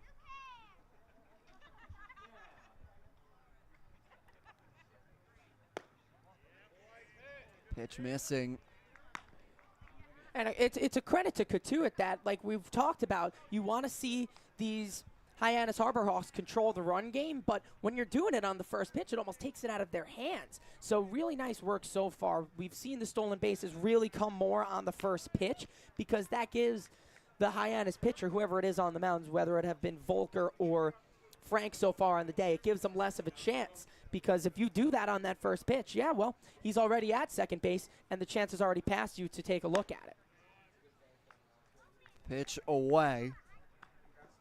Would you be worried to try and check back runners here, especially with the condition? Yeah, I think so. This is a team that loves running, and a double steal is certainly in the cards here. A possibility here. Fouled and out of play as Frank's able to pick up his first strike against Rodden. It's a team that just forces defenses to stay on their toes constantly. Be ready for anything. 2-1 bunt shown, pull back. You talked about it, Mickey. They went for it. In a 3-1 count, could still very well be a possibility. Put the yellow light on with the bunt. Yellow light. I agree. Has to be a perfect bunt pitch. Runner set in motion. A swing and a miss. Throw down from Dene. Amick's able to climb the ladder. The double steal successful. As they're going to have a conversation here. As they're going to move the runners back off of this. They might be calling hitter's interference. As they say, it hit his bat. It'll be a foul ball. Yeah. And now we're going to get an explanation here. I think he said hitter's interference, I heard him say to interim coach Eric Lexus. And they'll say it hit him on the backswing. Take another look at it here. Yeah, that definitely hit Done on the backswing. So now they'll move him back. Be a 3-2 full count. It's a huge let-off now for Hyannis. They tried the double steal, and it was successful, but because of the hitter's interference, they've now been moved back, but also a full count, another likely chance they could be sent. Not here, though. High chopper. Williamson will have the only play to first and won't be in time. And bases loaded for the Kettleers with only one away. Wow, just soft contact here from Cotuit, but they continue to find soft spots, chinks in the armor of the defense, and have been able to manufacture the bases loaded here. Now that brings up Brent Bateman, who leads the CCBL in batting average. He'll be able to get a hold of that one into center field. Taylor will be able to range over and make the grab in tagging. To score will be Green Jr. Retreating back to second will be Harrison. And now 2 away. Cotuit's able to cross another one. Left fielder from Minnesota, number 26, Brett. Wow, that is just unfortunate if you're Hyannis. You've gotten the contact that you wanted, but Cotuit, they continue to show off that bat control, being able to stay within themselves and taking what they're given. As Jay Harry will look at a ball.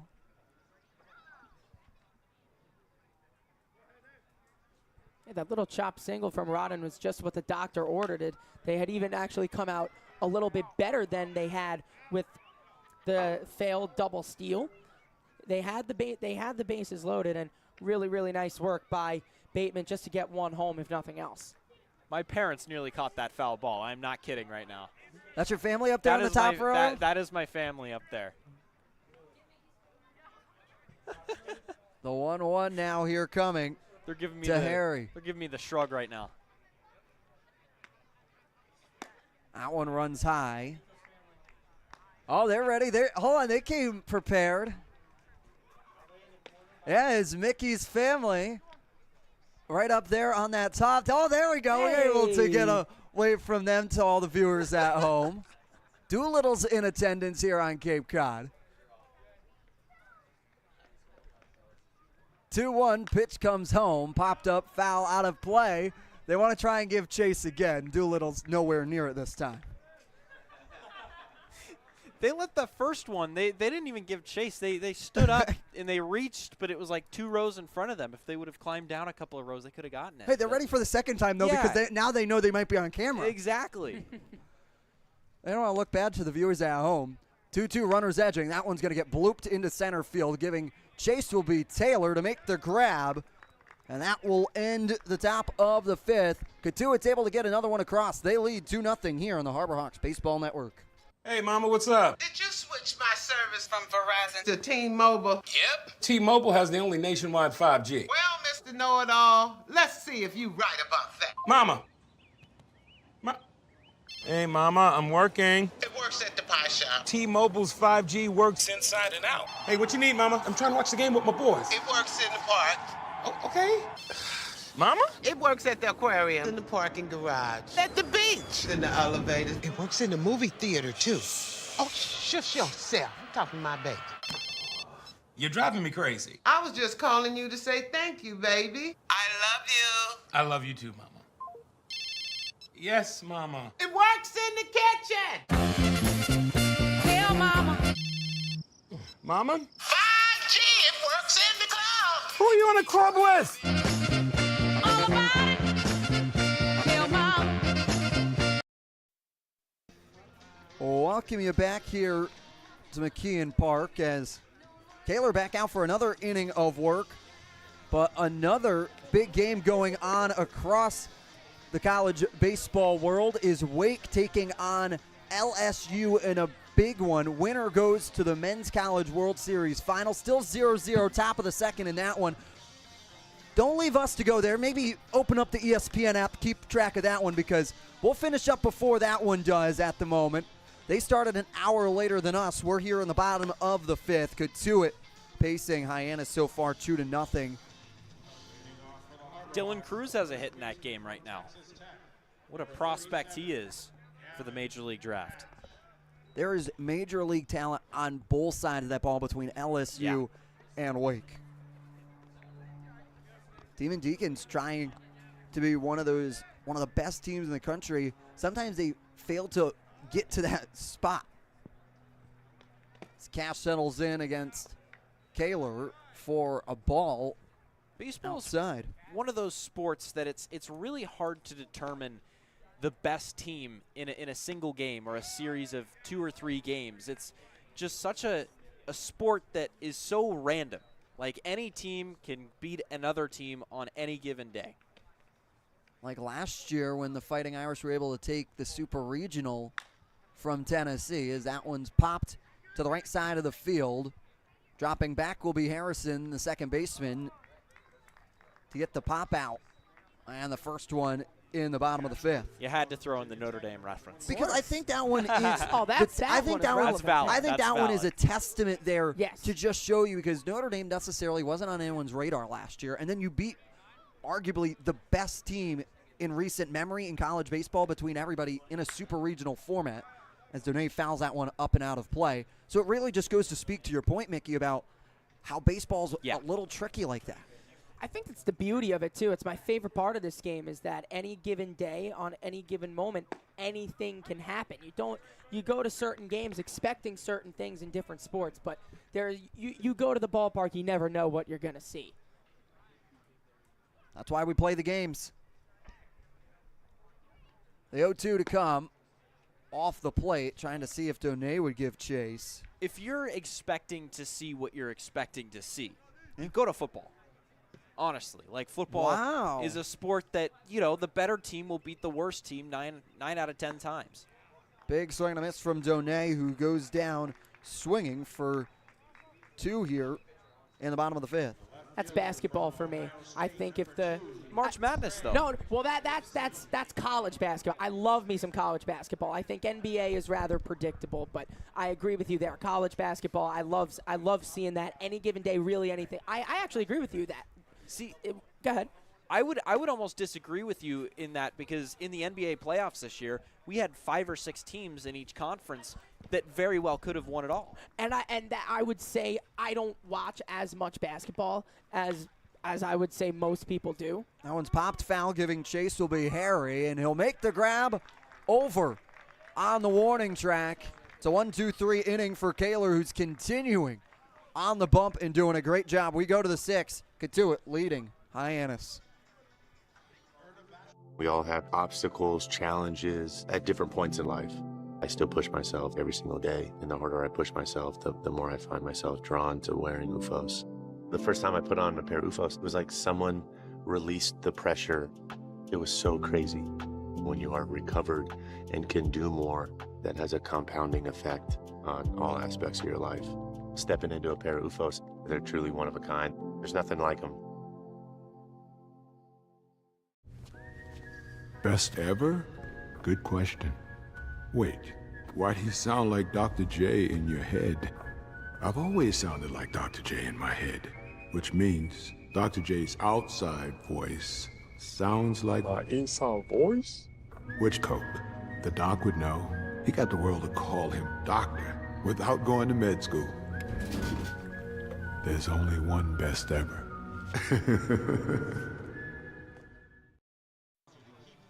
Action in the Harbor Hawks bullpen.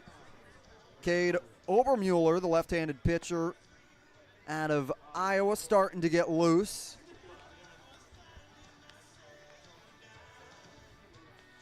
But it's still Hayden Frank on the mound right now. He's done a pretty good job. Even in that last inning where he gave up the run, none of the balls that were hit off of him were particularly hit hard. They were just little bloopers into the outfield where he got a little bit unfortunate luck on them.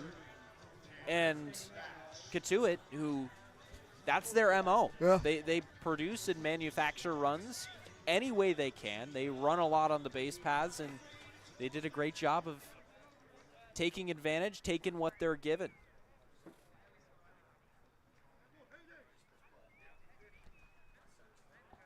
Pitch comes to Tanner Thatch, the designated hitter today for the Kettleers. Popped up over to Williamson in the second and grounded over to Laurie back in the fourth.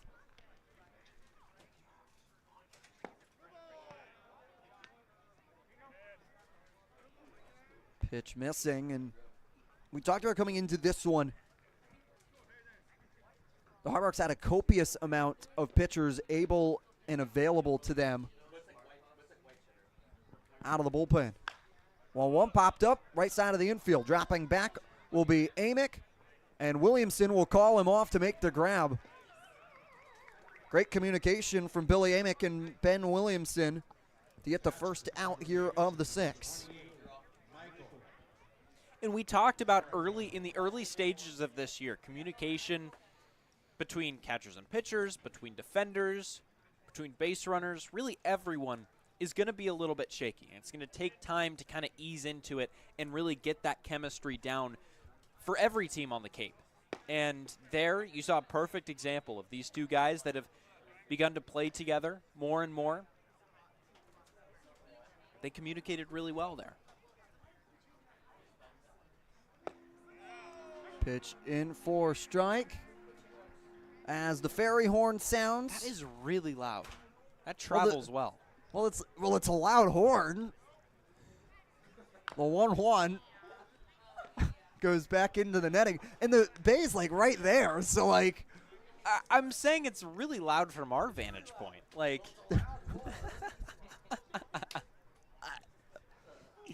gotta make sure everyone knows in your vicinity is the 1-2 taken high by Carrico. Why would we need to know the fairy's coming in? Everybody else, yeah. Everybody else needs to know because especially in these conditions, the fog, you might not be able to see it out there, but you can hear. Pitch low and away. It's like the lighthouse, but you need the sound version, and it's the foghorn. Well, it's not the foghorn. Well, got it. I'm being told that I just got it. I gotta hit the mute button here. That one's fouled off as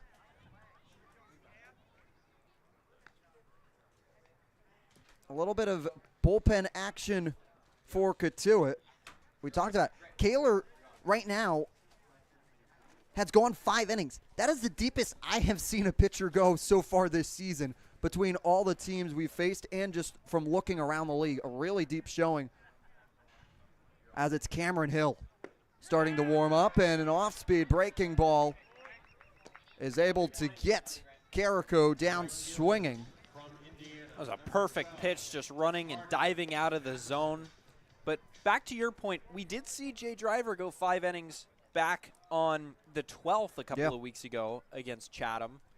I believe that was the 3rd game of the year. That was the 3rd game of the year. Hey, you don't see anybody past 5. Like, that is like the sky is the limit. Yeah. You don't see a lot of guys. And I don't know if it's an innings limit as much as it is a pitch count limit. So if a guy is throwing 5 pitch innings, you know, he could throw a complete game it's just not reasonable to think that he's going to throw 5-pitch innings every time. And you also have to concern yourself with trying to keep him around longer for the summer because you don't want to wear it out in one game. 1-1 over to left field. Coming in will be Lipsy. He gets under it to make the grab. It's a 1-2-3 inning in the top of the 6th. We go to the bottom of the 6th. Brialasic is standing by with a little bit of a Barnstable tribute. If you have not yet purchased Thanks, guys. We're going to take a little bit more of a look at this rivalry between Cotuit and Hyannis. It's called the Battle of Barnstable for a reason. They're both fighting for the Patriot Cup that's given out every year since 2004. That's when David Curran, a sports writer at the Barnstable Patriot, decided that they needed to create a rivalry between the two teams that, call Barnstable Village their home. And so, thus, the rivalry was born, and here we are. The all-time series is Cotuit winning 13-5, and Hyannis still is looking for their first Patriot Cup title since 2015.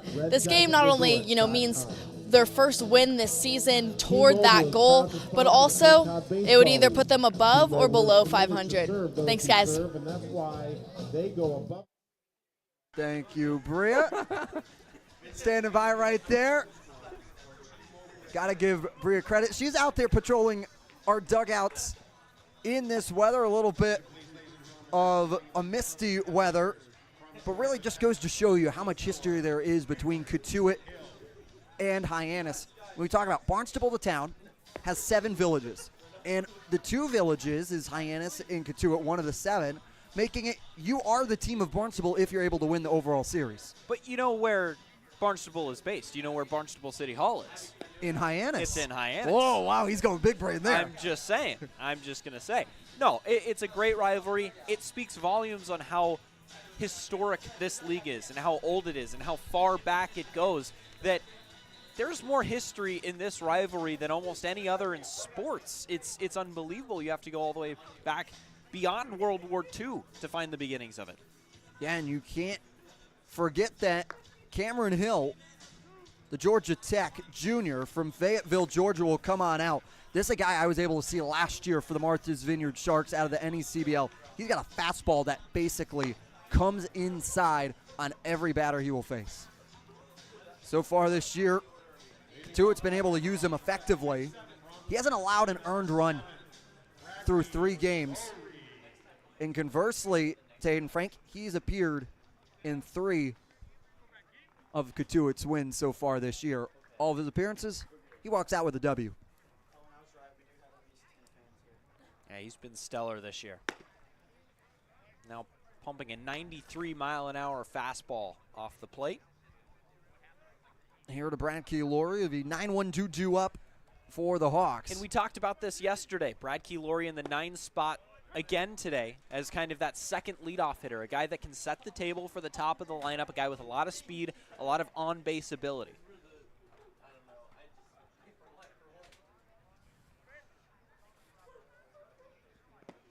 Pitched, bouncing in the dirt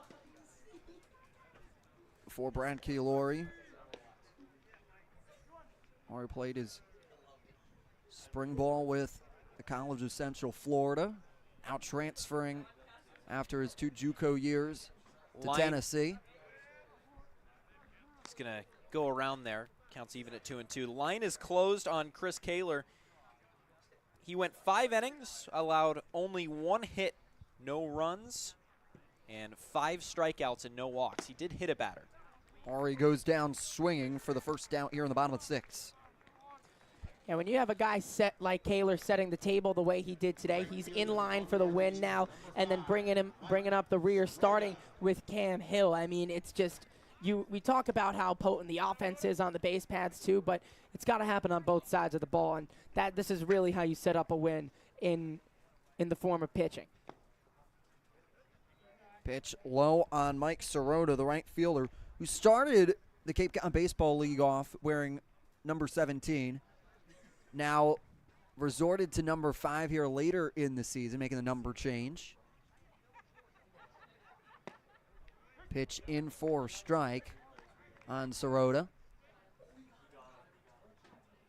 One of his teammates is now the first base coach for Cotuit. Danny Crossan just graduated from Northeastern this year. That one's fouled away. So I'm talking after yesterday's game. Now it's what is it like to have in that situation? You have to imagine a teammate and a close friend now in the other dugout coaching against you and knows a little bit about your playing style as the 1-2 from Hill is able to get Sirota swinging and missing. Back-to-back strikeouts from Cameron Hill in his appearance. Yeah, and that could be a little bit of a disadvantage there. A guy that maybe knows where to tell his guys to throw his pitches, to how to attack you. And it's never good to have someone that knows too much about your playing style on the opposite dugout. Makes it perfect for Danny Crossan, the first base coach of Cotuit. He's a Cotuit native, gets to stay at home. Will Taylor now settles in. He'll go around on it. Back in the fourth, he worked one of the most impressive at-bats we have seen so far in this young season. Is it 12 pitches? 12-pitch at-bat. And the worst part about it, he was hit by a pitch. He wasn't even able to get a hit potentially off of it, but still reached first base. Wasn't even awarded a walk. Yeah. And then you could even feel even worse for him that he was stranded on base as well, as he was stranded 90 feet away, what would have been the tying run at the time. So found the fruits of his labor, but just couldn't eat him either, and neither could the team.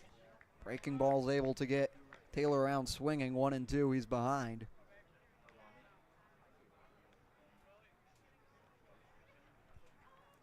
Taylor was able to steal 2 bases when he was able to get on base, was able to steal second, and then able to get under attack at third.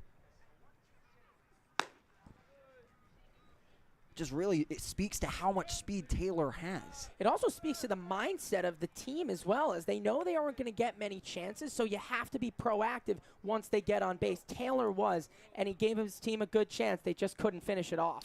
2-2, ball in the dirt. Taylor's going to try and run it out, and throw from Carrico to Tobias is in time for 3 straight strikeouts for Cameron Hill to come to the bump. We go to the top of the 7th here on the Harbor Hawks Baseball Network. Your future begins at Dean College. Make a difference. Leave your mark.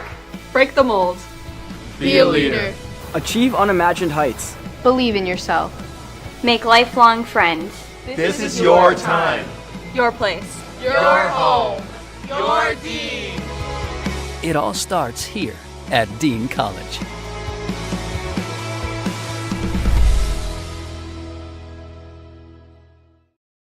Retirement strategies come in all shapes and sizes.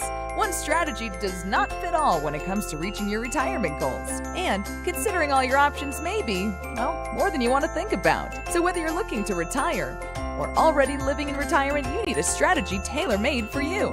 Fairway Financial can create a personal retirement strategy just for you, designed to take care of you and your loved ones. Call it.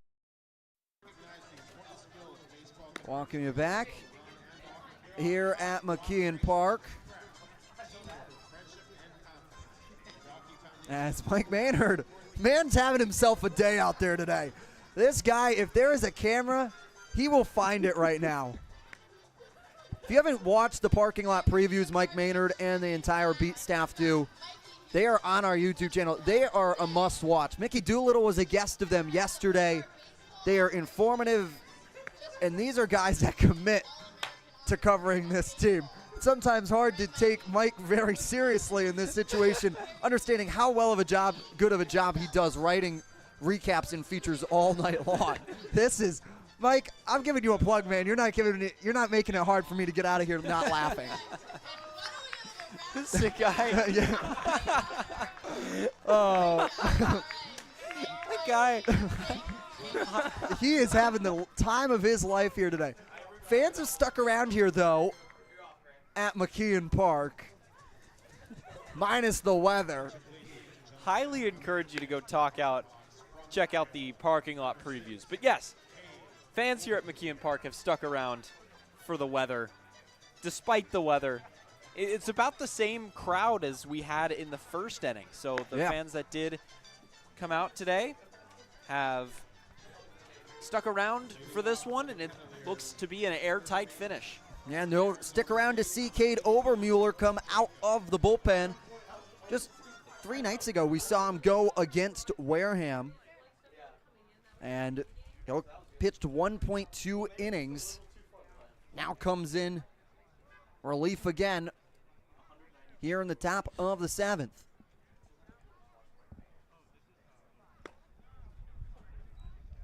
Tobias swings and misses there. First baseman had an RBI single back in the second. Was able to bring in Matheson to score the first run.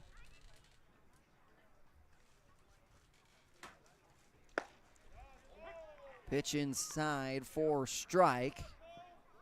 Been a pitcher's duel today so far between Kettleers and the Harbor Hawks. Hayden Frank's line is closed on the day.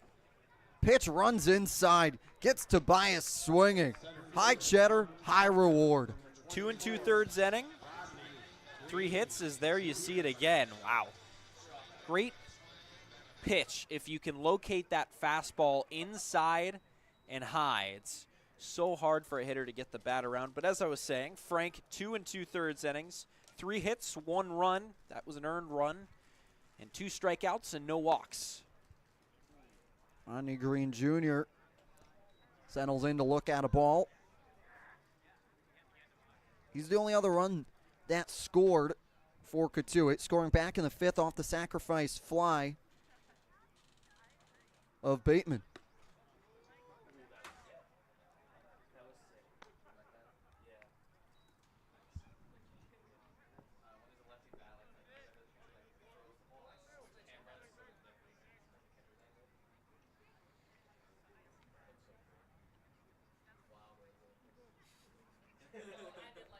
(2-0) outside, now 3-0. Obermueller out of Iowa City, Iowa. Attends the University of Iowa.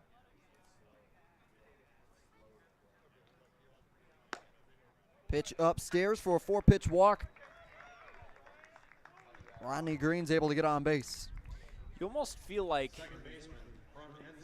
walks are just so much more dangerous. They come back to bite you so much more often against this Cotuit team. And that's because they do. They run all over opposing teams. They're able to get those runners into scoring position, then get them over to third and maybe sacrifice fly. And it's just unbelievable what this team has been able to do to get runners around without a ton of power. Cly Harrison squares around to look at a strike. And don't get me wrong, the power has absolutely been there. Oh. We saw that huge home run yesterday hit by Mathis in the 2nd inning. Check back Green, who steps back into first.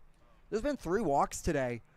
However, when you look at it, the first walk, Matheson was able to score, and then Carrico walked and then was caught stealing, so trying to advance is bunt shown again and pulled back.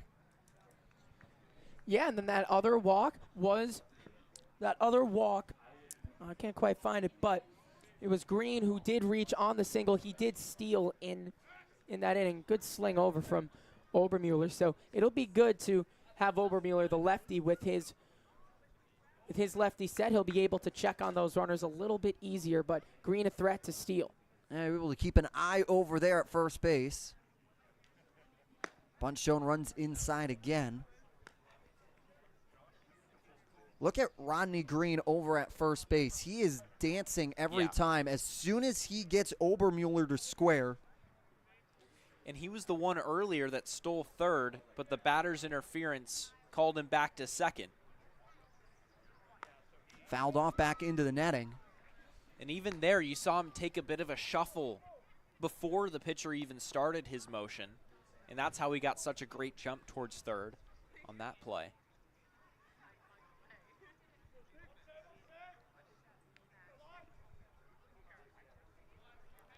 Cly Harrison with a 2-2 count. Runner set in motion. Throw down, ball away. Throw into Laurie's glove, providing backup. And it's a stolen base for Rodney Green. to put another Cotuit runner in scoring position. Yeah, we saw it earlier in the year. Laurie doing a great job from that second base position to be behind that play and be able to provide a little bit of assurance that that doesn't go into center field. So good job by him not allowing Cotuit to get any extra bases. Full count. Runner's now going to go again. Swing and a miss. They try and get him down. They'll say he gets under the tag. Green able to steal third. However, Harrison goes down swinging. Here you see it again. It was a close play. He got a massive jump on this play, and he just beat the tag. That swipe tag applied by Billy Amick. Got that left hand in there just in front of the tag. This might lead to a pitching change. All right, Alexis, the interim skipper.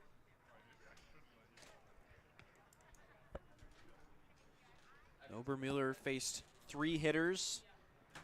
If this is really it for him, he struck out 2 and he walked Green. But it looks like he might stay in as Simon Miller warming up in the Hyannis arm barn. Now the University of Texas San Antonio prospects. UTSA nickname? Oh, the weird birds on their logo. It's not what I was thinking. I'm glad I didn't say it. No, yeah. Let's see. Can we get there, people? I was going to say there that. we go. See, Thank you. Say that. Yeah. Nico Sharp, a native of Texas behind us, able to provide some help to our broadcasters up here in the front row. I know it's probably not any consolation, but I probably could have gotten there eventually. That's fair. As soon as you said the bird, Roadrunners was going to be my first guess. I think the Gauchos was going to be my first guess. Nope, that is University of California, Santa Barbara. Yeah, Santa Barbara, right. As nothing comes of it, Obermueller stays out after the conversation. Pitch missing high, 1-0. Hey, if you're at home watching, don't be afraid. If you think you can stump anybody here in our production crew with a nickname, toss it in the chat. We would be more than happy to take it on air and show our embarrassment throughout the season, as that one's lined over and into the diving glove of Laurie. Will it be in time? Yes. The 4-3 put out from the diving Brad Laurie keeps the score at 2. Cotuit. We go to the bottom of the 7th. Gannon's Tavern is the home of incredible wings, handcrafted cocktails, ice-cold beer, and Keno. Their innovative tavern menu features seafood, great sandwiches, steaks grilled to perfection, and stunning specialty dishes. There's no better place to watch your favorite New England pro football team than Gannon's Tavern, in their large bar or outside on their covered deck, complete with TV and sound. Gannon's Tavern, 959 Burses Way, Hyannis. Like them on Facebook and Instagram. Yes, soon at Gannon Tavern. With Hood Milk, you can trust your family is getting high-quality milk in every nutritious and delicious drop.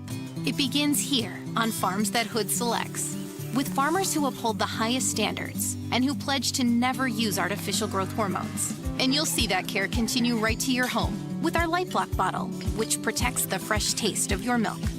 At Hood, we never stop caring about our milk because you never stop caring about your family. Always good, always Hood. Walking me back, let's take a look back at that diving play from Brad Laurie. Showing off that range from the second base position, laying out, making a diving play, and that saved a run.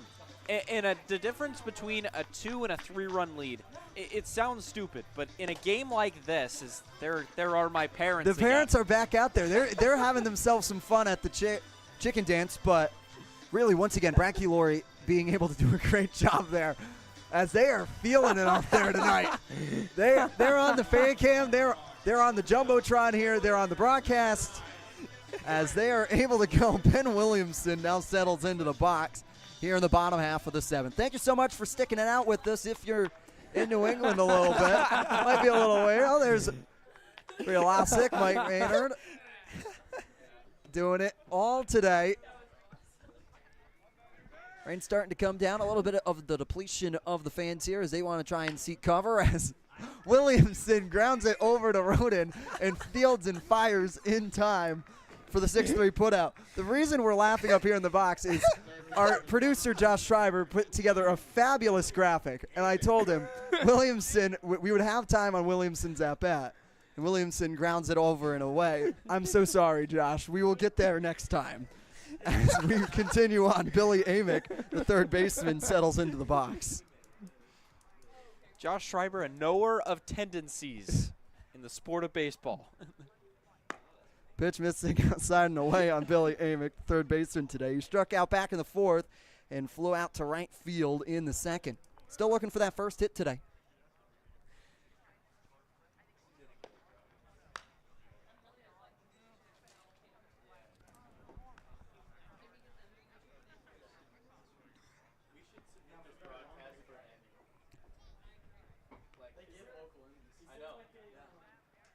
We'll take a look at the out-of-town scoreboard. Pitch away. In just a moment. Now, why don't we do that right now? YD and Wareham are in the top of the 10th inning and have a 5-5 tie.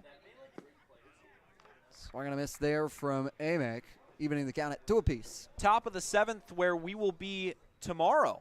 Bourne. Yeah, Dorn Park. They lead Falmouth right now, 6-3. Brewster trails Orleans 3-2 in the top of the 5th. Pitch down and away, just off the plate. And then, as Michael mentioned earlier, Harwich and Chatham had their game postponed today. But it looks like every other game is gonna be played today. Pitch in the dirt. Billy Amick's able to work a walk and put a runner on for Cam Smith. The biggest shock right now is the Orleans Firebirds. They have found something over there. We talked about it. They have been sitting in last place almost since the second game of the year and have now been able to jump Chatham in the East Division standings and now over the East Division champions from 2022, and Brewster right now in the top of the 5th if it's able to stand. So check back is able to get Amick back in safely. And how about Harwich as well? 4 straight wins. Of course, they get postponed tonight, but they lead the league in run differential. For as dominant as Cotuit has been this year, they're plus 19, and Harwich is plus 20.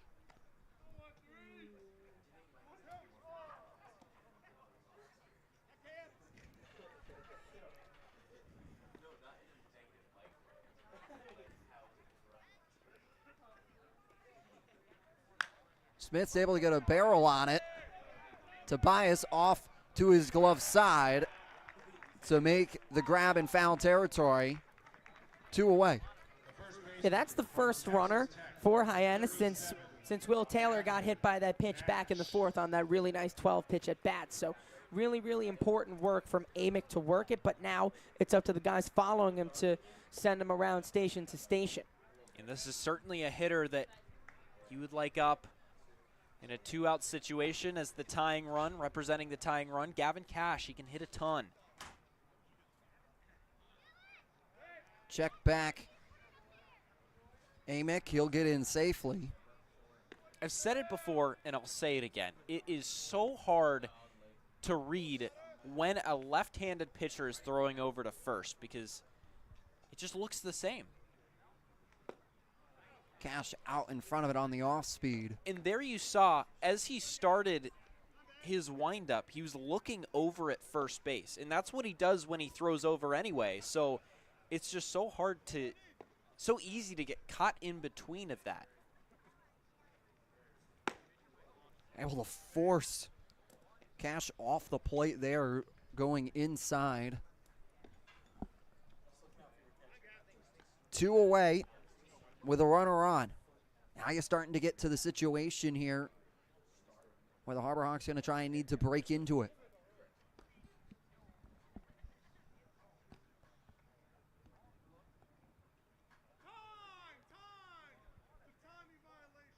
That'll be a pitch clock violation, and it'll be a ball added to the count for a 2-1 now.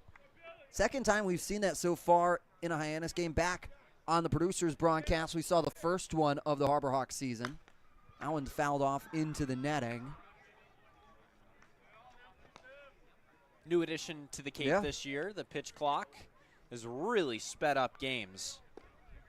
Our broadcasting director, Austin Dakuda, who is the broadcaster the last 2 years for Hyannis, warned us that there would be 4.5-hour games out here. And big swing and a miss from Cash. And Hill works out of the runner on Jim. We go to the top of the 8th here on the Harbor Hawks Baseball Network. That chip on the shoulder, that started at a very, very young age. People's expectations are they're cool, they're fun, but mine are bigger.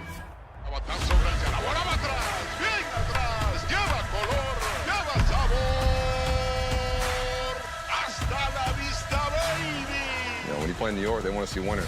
It doesn't matter if it's a Monday or a Friday or a Saturday. You got to come with it, or those fans will let you know. Pick one thing from me, pick one other thing from another player, make it your own. You turn to who you want to be. What motivates me is the unknown. You know, how good can I be? You get away from the lights, get away from the camera. Mientras más presente yo esté en la caja de batería, más éxito tengo. Man, how can you not keep it fun, man? This is a kid's game.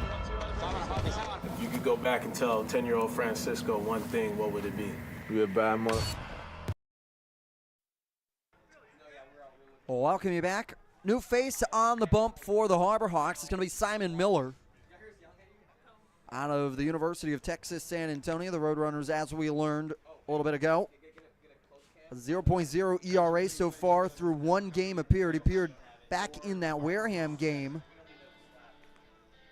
where Harbor Hawks were able to come out victorious 4-3. Through 2 1/3 inning. Didn't give up a run, walked 1, only gave up 1 hit and struck out 2. So a guy that was very effective in his last outing and is looking to keep this league down to 2. The Harbor Hawks, down to their final 6 outs right now, they certainly have a chance at this one. We've seen them come back from bigger deficits, and against a Cotuit team, yes, it might look like a tall task to come back against a very effective bullpen. But again, we've seen them do this before. It's only 2-0. If that becomes 3, then that becomes extremely demoralizing. Yeah, it could be a nail in the coffin at this point, and the pitching has done decent. You have to expect to give up a run or two against this really good Cotuit offense, but holding them to only 2 so far is giving this offense a pretty decent chance of coming back into this, and it's just up to the offense at this point. But first, they'll have to watch Simon Miller to see if he can hold this lead at just those 2 runs.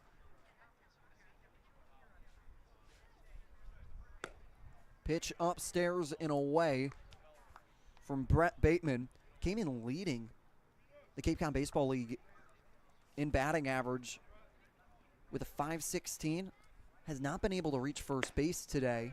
So he looks at a strike. Did have a productive out, though. Yes, he did. He had to sacrifice out to be able to score Green to put 2 up on the board.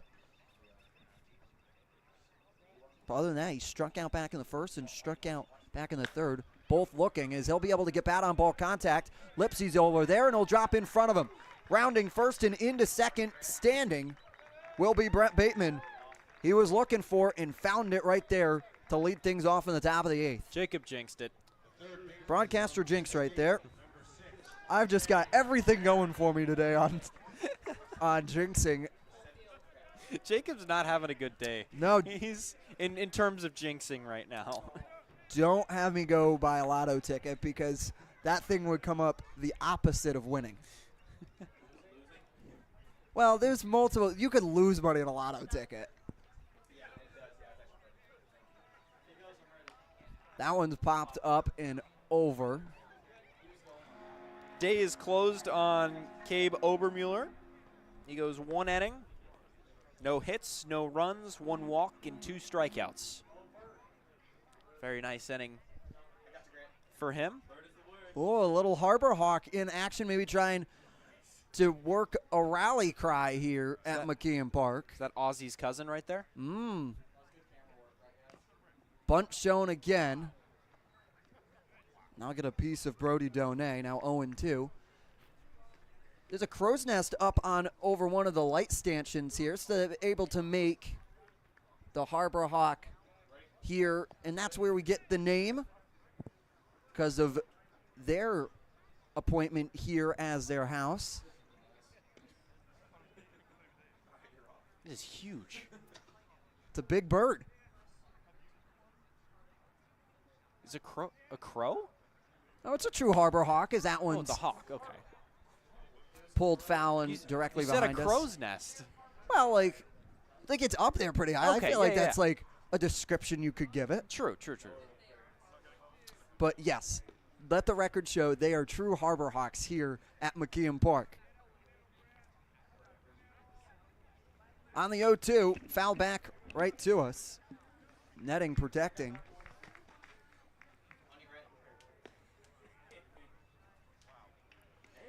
Oh, a little leg. style. Whoa. Whoa. Here we go.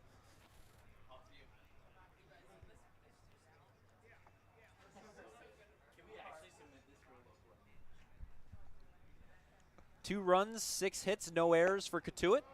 Swing and a miss, strikeout from Simon Miller. Great response after allowing the leadoff double. No runs, 1 hit for Hyannis so far on the day. And they have only stranded 3 runners on base. It was interesting how we talked in the pregame about the big hit not coming with the runners in scoring position with everybody else on base. But, I mean, today they just haven't gotten the runners on base at all. There hasn't even been time for the big hit. We did have a chance to see Taylor come around as he manufactured himself to get 90 feet away from scoring, but that was the only real chance. And so an interesting dynamic between these last 2 games where there were so many chances yesterday but barely any today. 0-1, missing off the plate.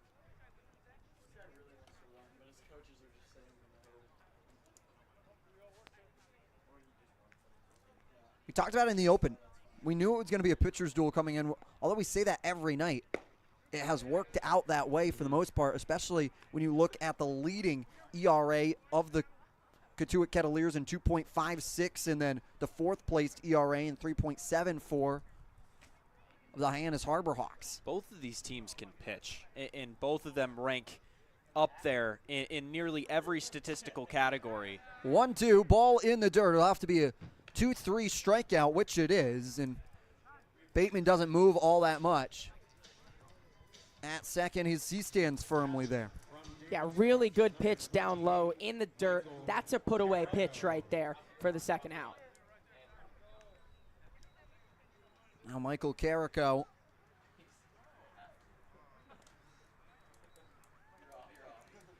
settles into the box, having struck out back in the 6th. Also walked in the 4th, was thrown out trying to take second. Did not play yesterday.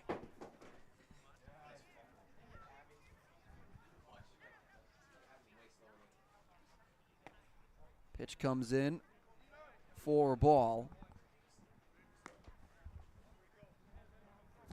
Bateman definitely has the speed.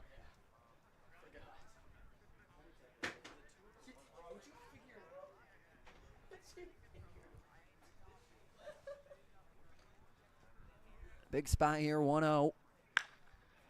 Popped into center field. Dropping back will be Taylor. He'll position himself under it to make the grab. We go to the bottom of the 8th. 2-0. Kettleers on top of Hawks. We all have obstacles, challenges at different points in life. I still push myself every single day, and the harder I push myself, the more I find myself drawn to wearing OOFOS. The first time I put on a pair of OOFOS, it was like someone released the pressure. It was so crazy. When you are recovered and can do more, that has a compounding effect on all aspects of your life. Stepping into a pair of OOFOS, they're truly one of a kind. There's nothing like them. Best ever? Good question. Wait, why do you sound like Dr. J in your head? I've always sounded like Dr. J in my head, which means Dr. J's outside voice sounds like my inside voice? Which Coke? The doc would know. He got the world to call him doctor without going to med school. There's only one best ever.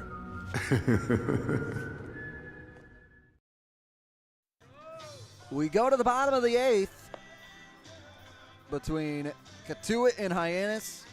Kettleers out in front 2-0 here. It'll be Brody Donay, Trey Lipsy, and Brad Keylori due up here for the Harbor Hawks in the bottom of the 8th. Only one hit for the Harbor Hawks so far through 8 innings, and it came off of the bat of Brody Donay back in the 3rd, where he would be stranded at 3rd. Like previously stated, they haven't had many chances to be getting runners home with only 3 on all day, but 2 of those 3 they've gotten the runner to 3rd, and just untimely hitting and lack of situational hitting has really been the Achilles heel today for the Hawks. But another chance to do it. Donay got the bat on ball contact, so now you just have to be going with the thought that you potentially have the opportunity to turn the lineup card over, send it back to the top of the order to give them your best shot at getting back into this game. Yesterday, the Harbor Hawks were hitting the ball extremely hard. They were just hitting them directly at defenders. That's not necessarily the case today. They've kind of struggled to make contact. Again, you'll have these games. Even the best offenses have these games. As the pitch comes and a swing and a miss on Donay.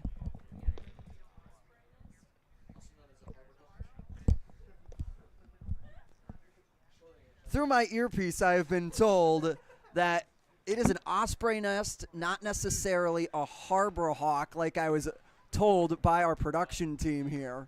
Osprey nest, a.k.a. harbor hawk, potentially. Not potentially, yes. Have to get that clarification here.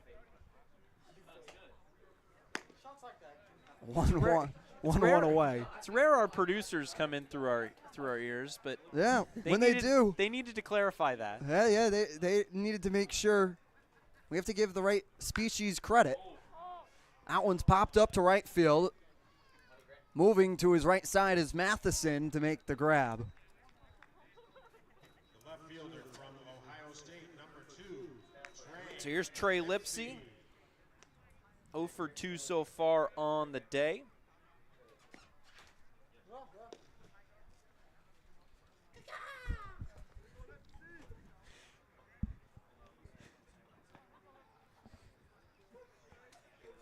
Lipsy out of Ohio State. We're going to pitch on the inner part of the plate for strike. Trey Lipsy 0 for 2 so far today. Last time back in the 5th, popped up foul over to Harry.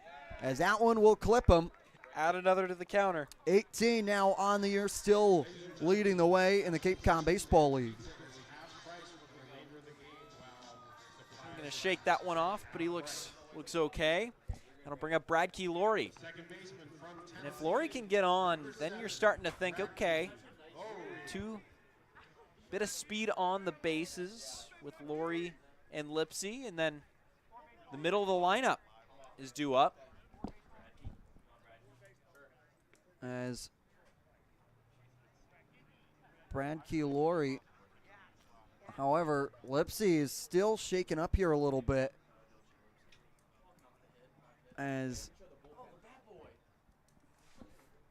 he'll find himself over at first base as Brad Keylori settles in to the box, but Skipper Roberts of the Cotuit Kettleers will come out to have a conversation, and he'll make the gesture to the bullpen. That will end Cameron Hill's night. We'll go to a break. We'll tell you about the new hurler on the other side right here on the Harbor Hawks Baseball Network.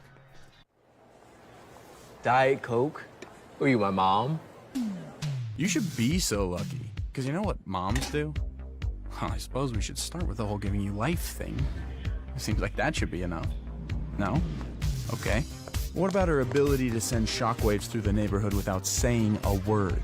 Or whip up a ridiculous handmade costume that you forgot to tell her about? Not to make you happy, but because she had a reputation to uphold.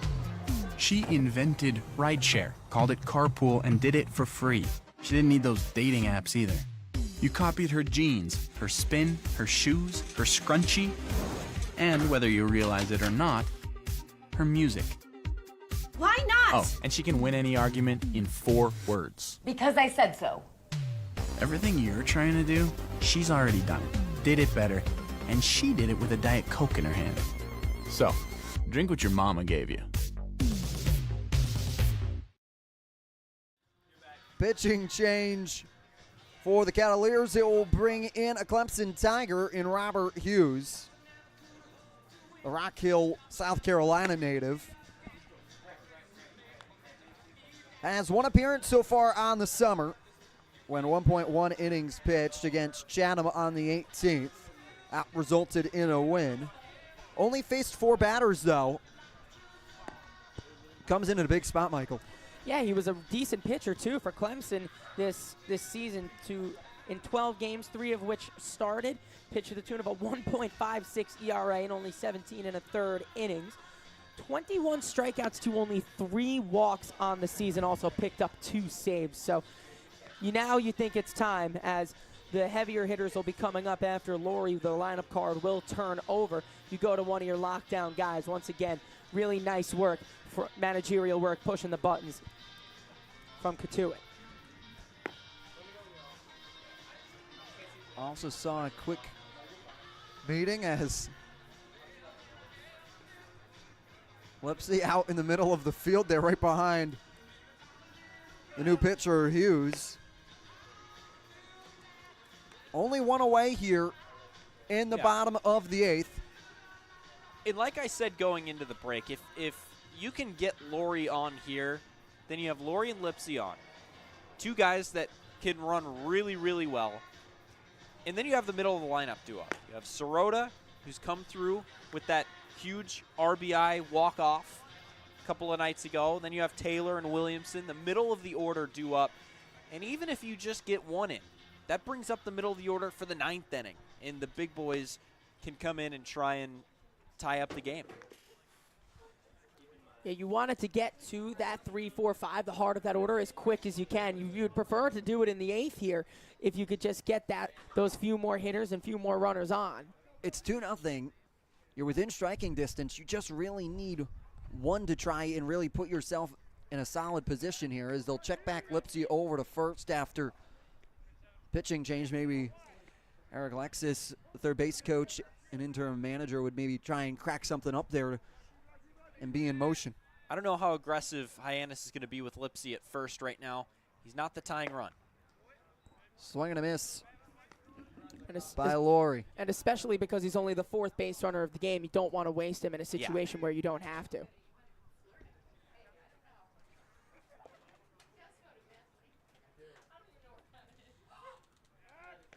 Another check. Huh. I mean, why not? If you can try and steal an out here if you're Cotuit, absolutely try.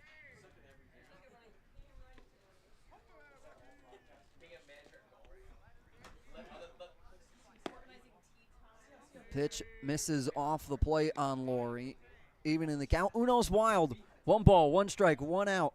1 runner on in Lipsy.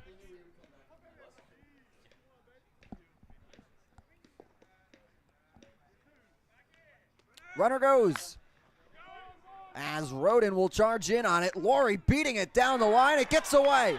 Making the move from second to third will be Lexus. They'll hold Lipsy at third. Laurie's able to make a move, and now 2 in scoring position for the Harbor Hawks. So if you're going to be running a stolen base in that situation, you have to be doing a hit and run and making sure that you're getting the bat on the ball, because there's potential that runner gets out. If not, that's a really aggressive send, but it works out, especially because there are now 2 runners, the tying run, both in scoring position.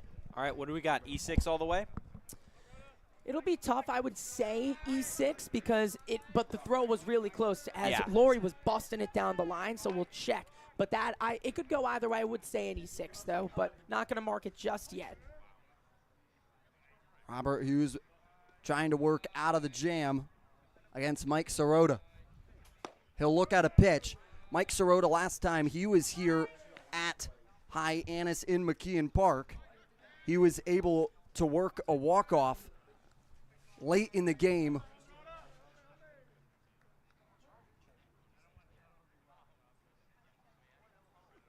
Allo 1-0 is swing and a miss.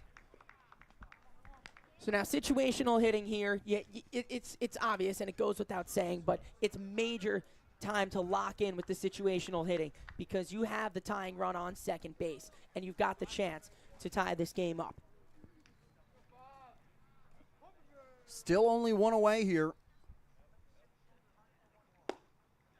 In for strike on Sirota. Snuck that in the front door. Nice job.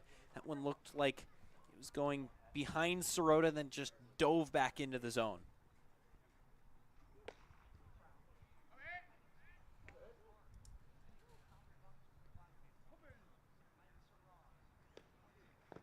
One, two in the dirt. Good block by Carrico.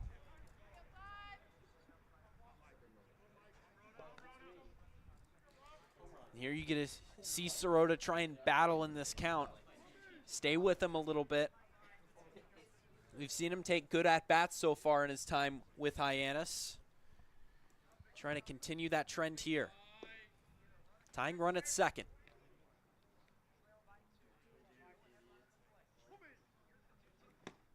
Sirota swings and misses. Big strikeout from Hughes there. Now to put two away to bring up Will Taylor. Yeah, good heat on the outside of the plate there. It really didn't look like Sirota knew what was coming, and that's one where you got to know what is coming. And even though it's a strike all the way most likely, got to be able to pick it out and maybe just fight that off to keep yourself alive. A capable hitter at the plate here in Taylor. 1 for 4 yesterday. He had the only RBI of the game. Taylor fans on it. It's the big spot for the Harbor Hawks. Cotuit definitely doesn't want to see Williamson up in this spot. You have the open base at first, but that's not a hitter you want to face.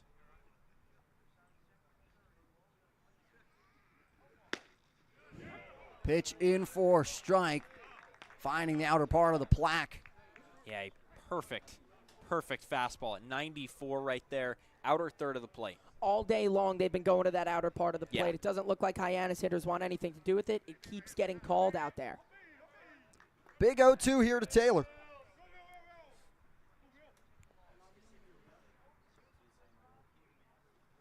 Hughes fires and gets a big strikeout for the Kettleers. Cotuit still leading 2-0 here on the Harbor Hawk Baseball Network. Your future begins at Dean College. Make a difference. Leave your mark. Break the mold. Be a leader. Achieve unimagined heights. Believe in yourself. Make lifelong friends. This is your time. Your place. Your home. Your Dean. It all starts here at Dean College.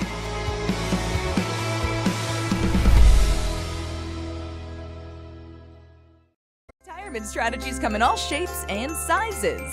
One strategy does not fit all when it comes to reaching your retirement goals. And considering all your options may be, well, more than you want to think about. So whether you're looking to retire or already living in retirement, you need a strategy tailor-made for you.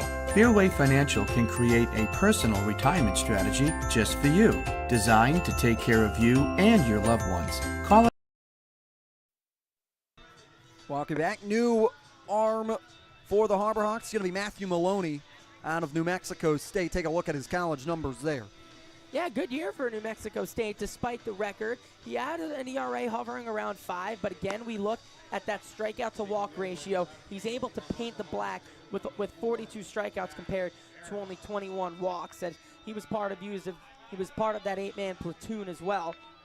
a few days ago. So we see him come in here looking to hold that 2-0 deficit that the Hawks face to send things to the bottom of the ninth. Big spot here. Cotuit leading 2-0. That feels within reach for the Harbor Hawks right now. If the Kettleers was able to get one more, that could be really the nail in the coffin like we talked about back in the top of the 8th. Yeah, and all it's going to take is a bloop in the blast in the bottom of the ninth. It's Williamson and Amick and then Smith, all guys with a ton of power and the ability to get on base. That's the middle of the order. But from 2 to 3, that just starts to feel like 2 bloops and a blast. That's a little much, Maybe a hit batsman, Hyannis has been able to get on all season because of that, but you don't want to get on because of that. But 2 is certainly the number, a reasonable target number for this bottom of the ninth for the middle of this Hawks lineup. But that is going to come through, Matt. That's going to come through Matt Maloney and his ability to be able to hold this lead at 2. And the lights at McKeon Park stay bright all season long thanks to the Nate Cape Cod. The NAC offers 2 locations in Hyannis and Orleans, both offering delicious burgers, tacos, sandwiches, and more. Visit thenaccapecod.com to order online today. The NAC Cape Cod is proud to be the Light Up the Park sponsor of the Harbor Hawks all season long. Lights shining bright here in the top of the ninth, as Maloney is able to get Matheson to swing back and foul it back.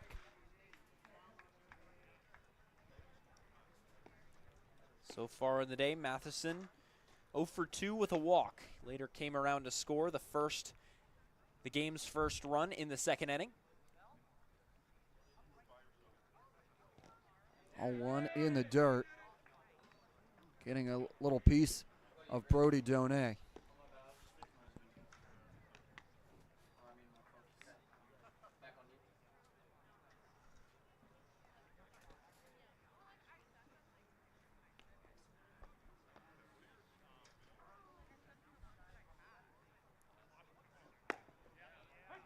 Pitch in for strike on Matheson, who flew out over to Lipsy in left field back in the 6th. So far in the year, Maloney has gone 3 1/3 inning. 1-2, pulled foul, do it again.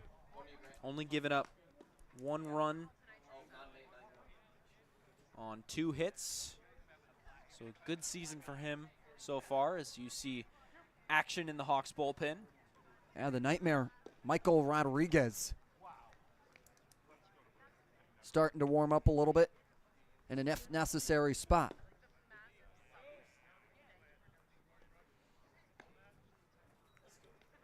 Great job by Brielasic.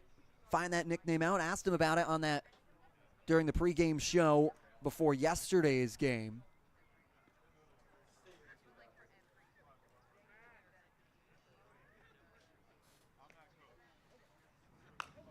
Two fouled off.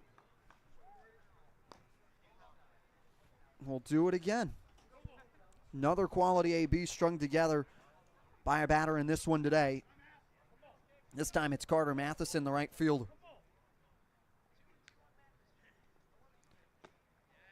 Pitch away, down and in the dirt.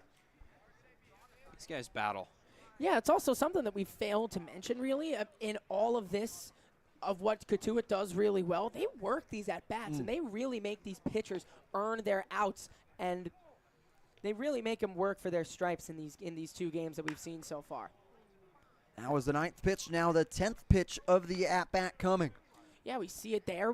They know which pitch they want to see, and they're going to be making these Hyannis pitchers throw it to them. And whether it be taking balls, fouling pitches off, keeping themselves alive by any means necessary has just been something they've done really, really well over these 2 games.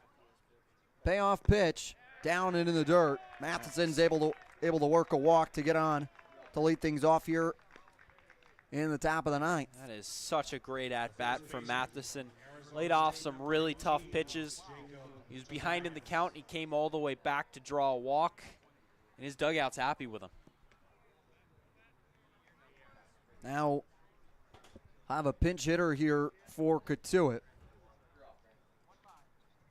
as coming in to pinch it will be guy we saw yesterday, Caleb Lomavita, to pinch it here for Tobias. Lomavita yesterday went 1 for 3. Squares around the show bunt.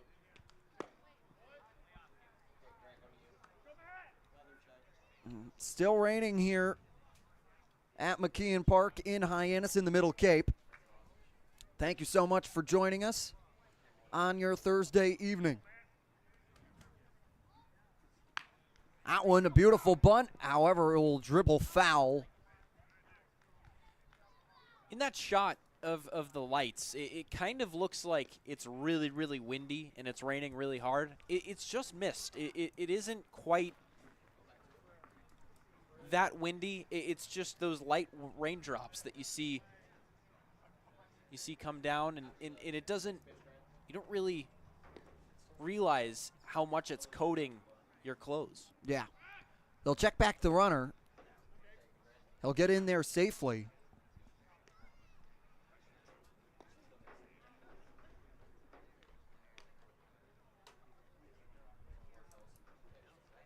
Bunt shown again, and that one's popped up. Off to his left side will be Cash to get the out. Yeah, nice pitch to force that pop-up, too, as Maloney knew that it was coming. And, yeah, you throw those at the top of the zone for that reason, and that allows a quick one out. It was a little bit of small ball trying to be employed by Cotuit to get their runner into scoring position. And up steps Green. And now you got to deal with Rodney Green. And he has been just phenomenal all day long. 2 singles, a walk, a pair of stolen bases. His same trip around the bases in the 7th. Nearly manufactured a run single-handedly.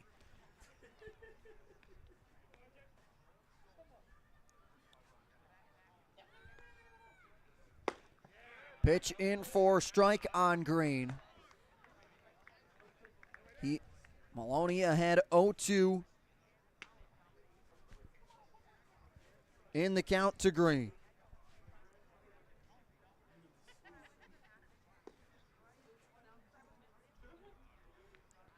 Pitch coming, fouled back and gets a piece of Brody Donay in the mask.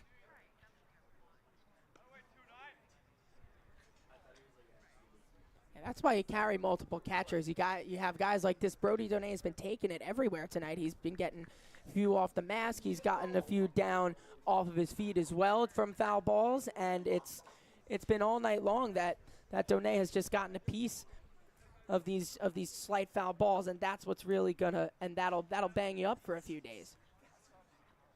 0-2, down in the dirt, bouncing in front. Donay's able to keep it in front of him.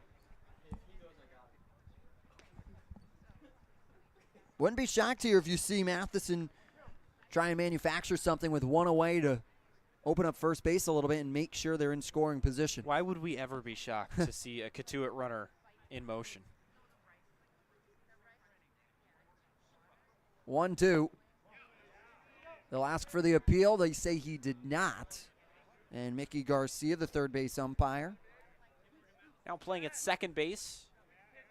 A 3-man umpiring crew. They got to rotate around the infield. 2-2, they struck him out looking. Big pitch from Maloney to get the second out here in the top of the 9th. That pitch was money. Right on the black and the upper and outer third of the plate. Perfect fastball. That's going to bring up Kalai Harrison. 1 for 3 day for him. 2 strikeouts, and then he singled back in the 5th. Cotuit comes into this game 5-0 on the road this year. Pitch off the plate. Yeah, they are 3-2 at home. You're more likely able to get them and their 8-2 record if you face them at Lowell Park. Yeah. They have been road trippers. Swing and a miss. Maloney fires back with a strike. If this holds, looks like that record will keep up. Such a valuable asset to be able to go on the road and win games.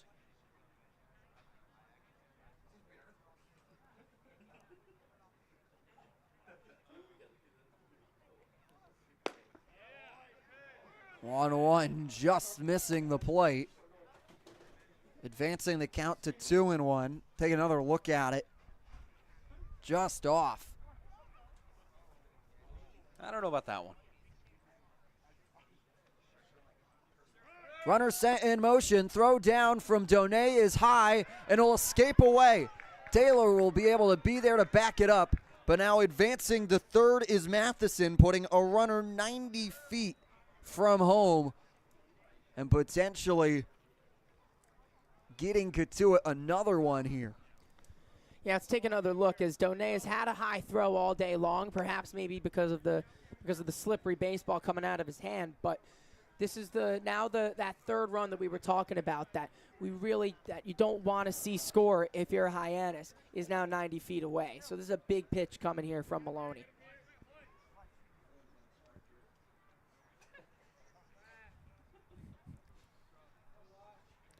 Two with 2 away, trying to strand Matheson at third.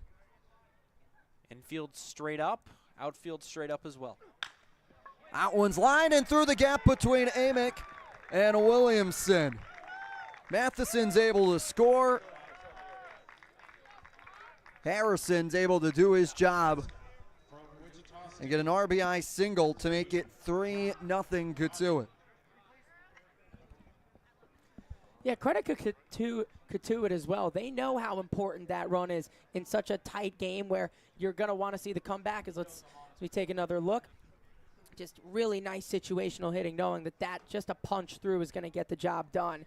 And really good work choking up on the bat as well. Yeah, and you notice there that he kept his hands out front of the barrel of the bat. On the outside pitch, he had that opposite field approach that you need to make solid contact with it. So a really, really nice approach. And they knew that run was going to be a valuable one too, so trying to manufacture it, and they did. So nice work from them. Pitch in for strike on Brock Roden. And the top of this lineup, Cotuit still trying to work some 2-out magic as runner goes, popped up and out of play. Yeah, and good thing that was popped up. It looked like Maloney had a bit of a hitch in his windup right there. There was no chance that Donay was ever going to get Harrison. The team is just so unrelenting. Even in a 3-0 game, they know, and it's almost a sign of respect towards the Hawks, that they know that they'll need a little bit more to get going, that they'll still send that runner. They'll check back Harrison after Cotuit tried to work the hit and run. The 0-2, Maloney trying to work out of it with only allowing 1 to cross. Runner goes, fouled off. We'll do it again. That game at YD that was in extra innings has ended in a walk-off. YD wins 6-5. They score that runner from second. Bourne knocks off Falmouth 6-5 as well. That one only took 9 innings. And Orleans has stretched their lead over Brewster to 9-2. That game's in the bottom half of the 6th. 0-2, skipped in the dirt. Donay keeps it in front of him. Harrison stays locked at first.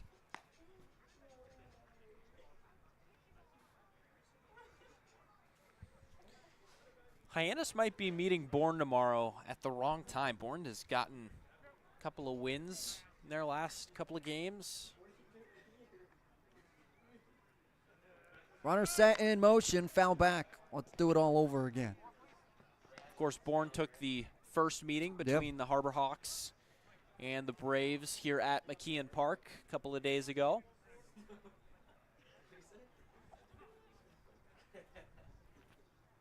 For the next Friday after that, they'll see them again. Will that be at McKeon or at Bourne? I can check. That'll be at Bourne on the 30th. Okay. That one skips in the dirt, gets away from Donay. It was a swing and a miss. It'll be a strikeout that he's able to reach first base on the drop third strike policy. The left fielder from Minnesota, number 26, Brett Bateman. Making the move to second is Harrison. Now Brett Bateman comes up, who had a double to lead off the 8th, but yet was stranded.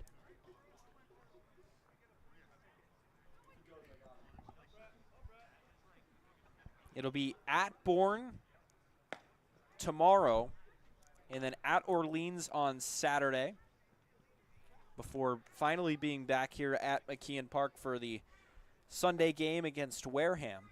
Feels like we've seen Wareham 80 million times already this year. Getting the division foe out early in the scheduling.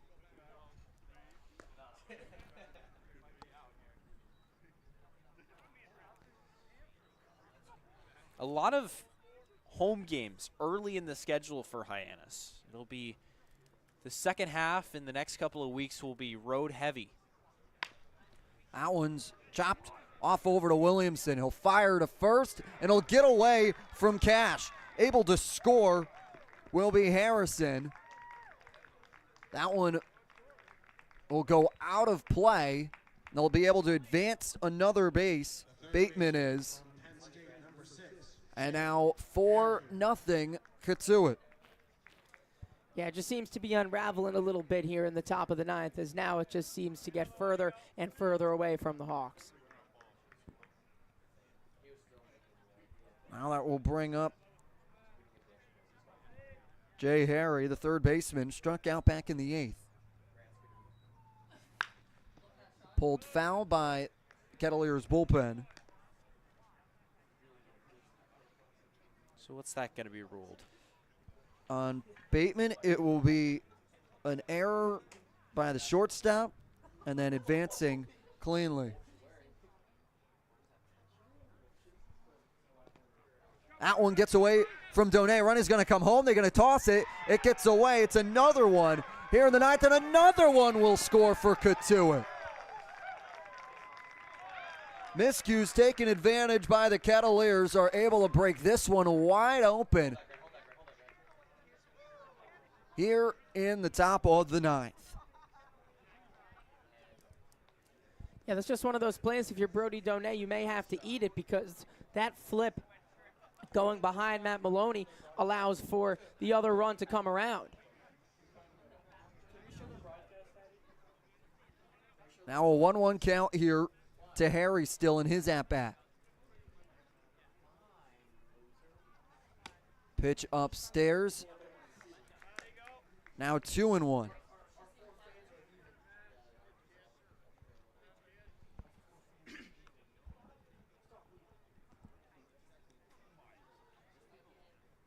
Four runs here in the top of the 9th for the Kettleers. 2-0, swing and a miss. Harry able to now make it a 2-2 count. We saw it again, just like we did back in the second. All of this is coming with 2 outs. So really good situational hitting here from Cotuit to be able to just stretch this into an even bigger lead than it already was. 2-2. Upstairs, now 3-2. Cotuit never stops battling, even up 6-0. It's a heck of a fight shown by Jay Harry, working back into this count, loading it up.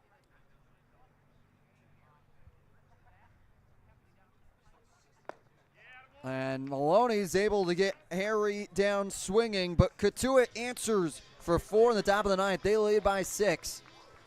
And it's going to need a big bottom of the inning. Gannon's Tavern is the home of incredible wings, handcrafted cocktails, ice-cold beer, and Keno. Their innovative tavern menu features seafood, great sandwiches, steaks grilled to perfection, and stunning specialty dishes. There's no better place to watch your favorite New England pro football team than Gannon's Tavern, in their large bar or outside on their covered deck, complete with TV and sound. Gannon's Tavern, 959 Bursa's Way, Hyannis. Like them on Facebook and Instagram. See you soon at Gannon Tavern. With Hood Milk, you can trust your family is getting high-quality milk in every nutritious and delicious drop.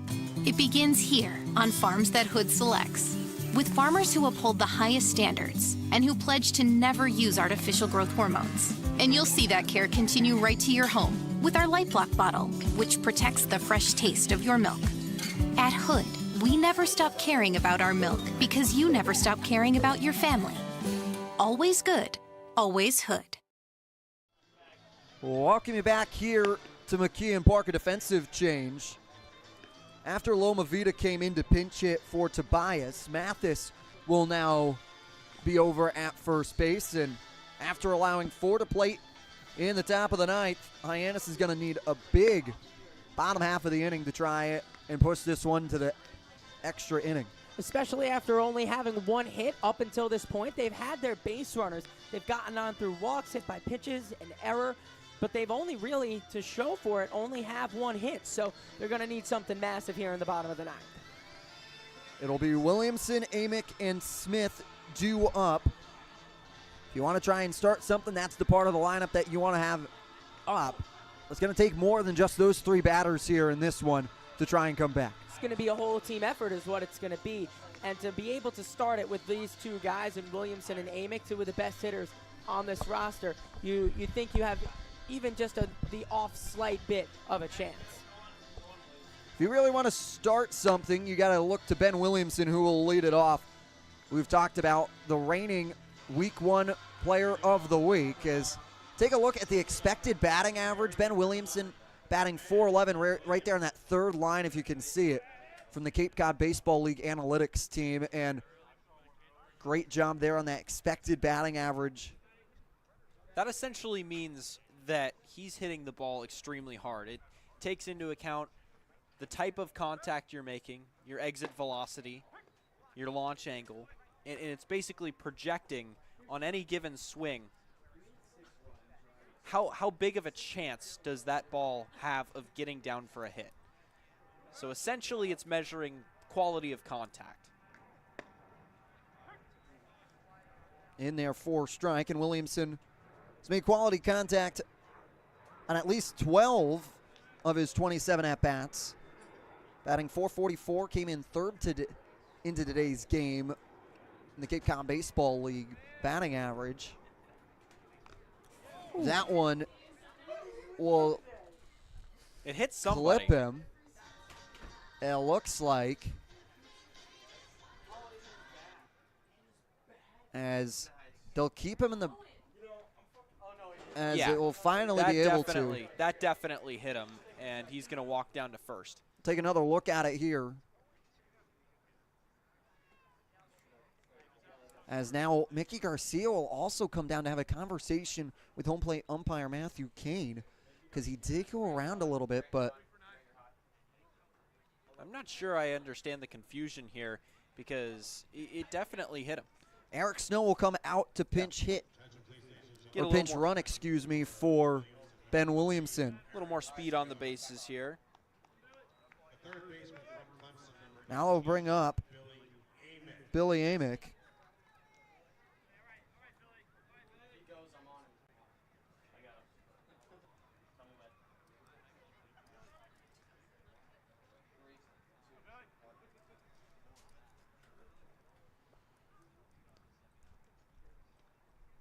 As they'll check back Snow, who comes in stepping to first safely.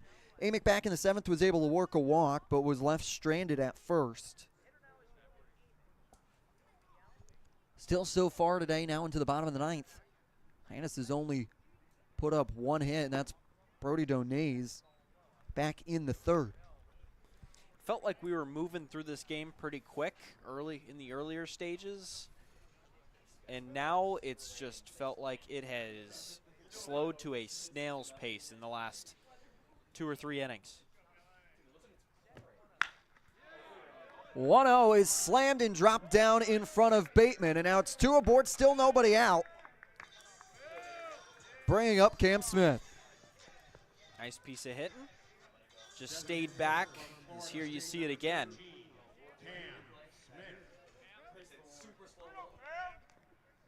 center cut right there with that pitch and was able to line that one out into left center field and set the table for Cam Smith to try and drive in a Harbor Hawks run. Yeah, just as you mentioned, the first hit since all the way back in the third. That's nice, clean contact, too. Something that the Harbor Hawks have been missing all day long. Finally there from Amick. Pitch gets away there from Hughes. And as we spoke about, it's those two very high percentage guys when you're getting on base to set the table really nicely for the Harbor Hawks. So now it's about those guys following in Smith, Cash, and the rest of the order to send them home, keep the stations moving. Hughes sets and fires. Pitch upstairs. It appears to be Hughes games to finish out. Not too much action in the Kettleers bullpen, as that will bring out the manager, Roberts, to have a conversation with his pitcher. Still no score between LSU and Wake Forest in the bottom half of the 7th inning. Now winner goes to the Men's College World Series final against Florida. That will all start off tomorrow. Both starters still in that game right now. What inning are we in that one? 7th inning, bottom half of the 7th. That's some quality pitching Rhett between both Skeens. teams. Base runner on, 2 away.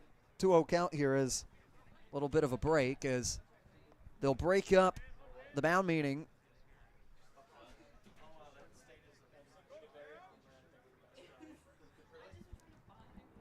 And now Smith with 2 on, nobody out here, trying to work a little bottom of the 9th magic. They trail 6 to Cotuit. You know what, it's also tonight. As that one's popped up, fouling out of play, the NBA draft. The NBA draft, Victor Wembanyama.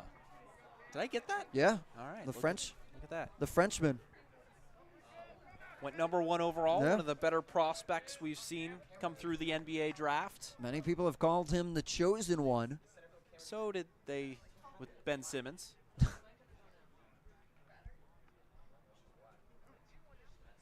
2-1, pitch missing away. I think there's something different about him, though. Victor? Yeah. His game is a little more three-dimensional. It's diverse, which is the biggest thing, is that he's a 7-footer that can hit a jump 3 from beyond the arc. 3-1. Smith swings through it. I heard someone, I haven't watched too much of him, but I've heard him liken him to Kevin Durant and Giannis Antetokounmpo. Kind of just like a combo of those two players. Full count to Smith coming.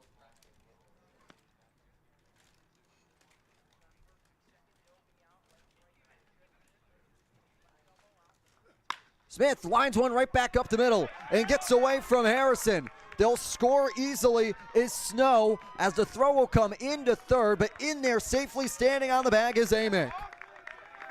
Hyannis able to plate one here in the bottom of the 9th. Cotuit still leading by 5. Great piece of hitting. Yeah, great piece of hitting by Smith as that got through a couple of different Cotuit defenders. As there you see, not sure the reason Snow was headed over to third. Excuse me, that was Amick was headed over to third. It seemed like a bit of a unnecessary risk on the base paths when his run doesn't mean that much. But no harm, no foul. Runners at the corners, and now if you're Hyannis, string together a couple more hits, and who knows? And as we've seen all season long, hitting is contagious, so giving yourself just that little bit of a chance here in the bottom of the 9th could mean something.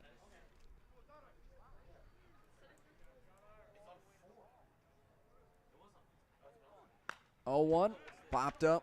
Just missed it. Fouling it right back. Yeah. Like we always talk about. Fouls it right back into netting, means he was on it for timing. Just got to get the meteor part of the bat on.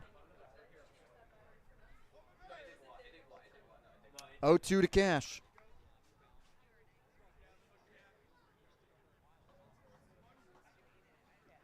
That one's fouled back again into the netting. Yeah, that is an aggressive send to send Amick, but with nobody out, and you need so many runs, though aggressive, you could say, especially since he's still on third, that it's not the worst send. But the run means nothing. Every run means something in a comeback. But you're going to need more hits. Oh, right. That one will get through in by Harrison in Mathis. Scoring will be Amick. Holding and stopping at second will be Smith. And now a 4-run lead only to Cotuit. And there's your hit, Mickey. They're still stringing them together. Really nice piece of work by Cash. That's what we know he is used to doing at Texas Tech. We saw him with a little bit of that adjustment period to the wood bats, but now finally gets himself on and gets himself in the RBI column too. Cash's first hit of the summer comes at a big moment. Now to bring up Brody Donay.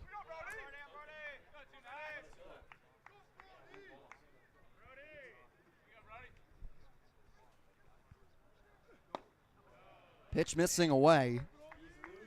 Brody only had the one hit coming into the bottom of the ninth. He hit that back in the bottom of the third.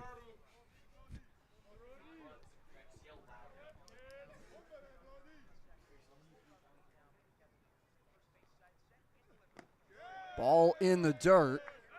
Throw down, sliding. That one will get away from Harrison. Now coming in to stand at third will be Smith. No movement from Cash at first. Now runners on the corners. And this ninth inning rally continues as now motioning to the bullpen will be Roberts, the manager of Cotuit. He's still on the top step, though. He hasn't quite came out quite yet. And looks like he's going to go back into the bullpen. He's just going to tell people to start getting loose. This is going to have to be a little bit. This is going to be Hughes for a couple more as he is still just getting warm. He had just his sweatshirt on a minute ago. 2-0 to Donay. Big hack there, missing. 2-1. Yeah, you could tell what Donay was trying to do with that one. He was trying to make it a one-run game with one swing.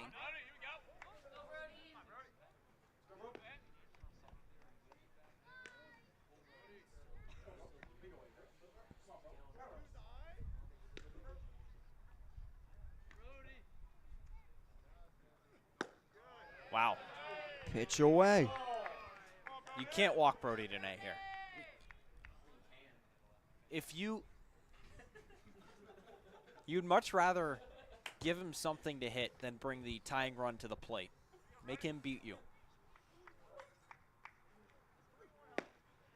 Another swing from Donay. Now a full count.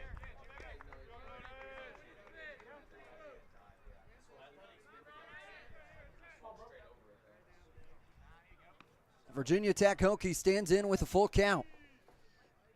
Still nobody away here in the bottom of the ninth.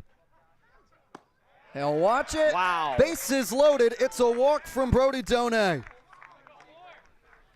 And that brings the tying run to the plate. After that big top of the ninth, did you ever expect that we'd be here? Now it's going to bring up a pinch hitter in Zach Earhart. And keep in mind, all of this is happening with nobody out now. Yeah. And a chance from last night, it was Earhart who grounded into an in-and-ending double play to scratch off the bases loaded with nobody out. So now this is a big chance for Earhart to redeem himself here. Pitch upstairs, 1-0. We're going to set this table. Go wide. Cam Smith stands on third with a single. Cash on second with a single. Donay with the walk. Bases loaded. In a big spot here.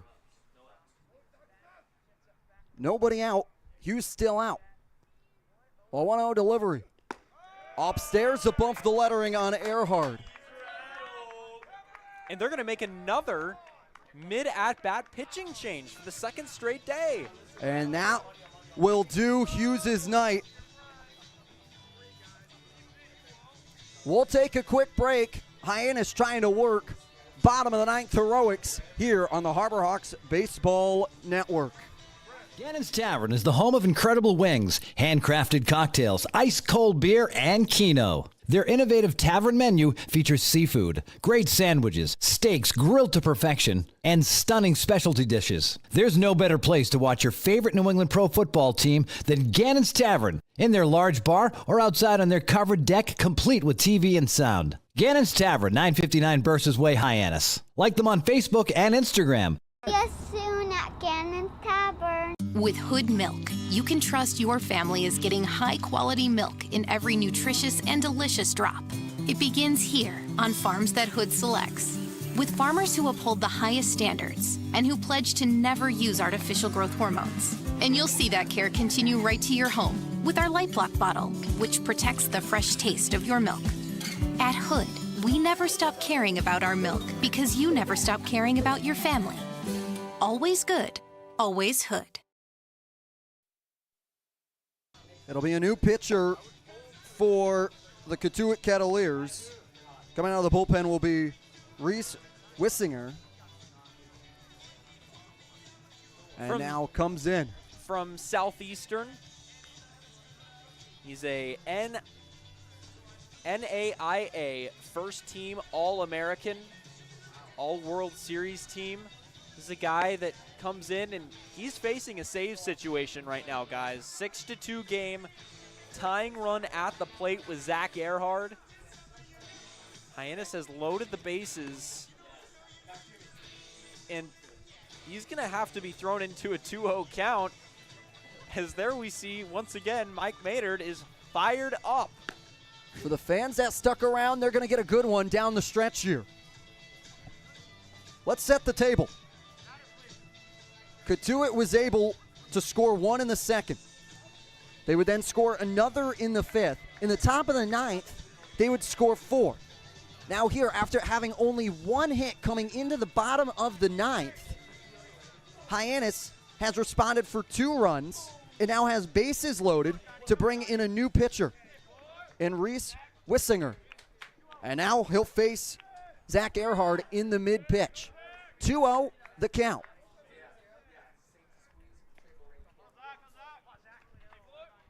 Smith is the runner at third. That one is launched a mile into the air. Dropping back will be Green Jr. Off to his right side and tagging will be Smith to come in. They'll cut the throw at shortstop with Roden to not allow Cash to sacrifice tag as well. And now the lead has been cut in half that they brought in to the bottom of the ninth. I love the aggressiveness from Earhart to try and jump on that first pitch. For a second, it sent a shock through Cotuit's fans and Hyannis fans alike, maybe for different reasons, but now the lead is cut down to 3. Still only one away here in the bottom of the ninth. Yeah, that was the point I was about to make, is that there's still one out. That's a good out to waste, even though you don't want many guys out. But even though you do have the one out on, that's a good way to use it in scoring a run. Brad Keylori reached first back in the 8th on the error by Roden.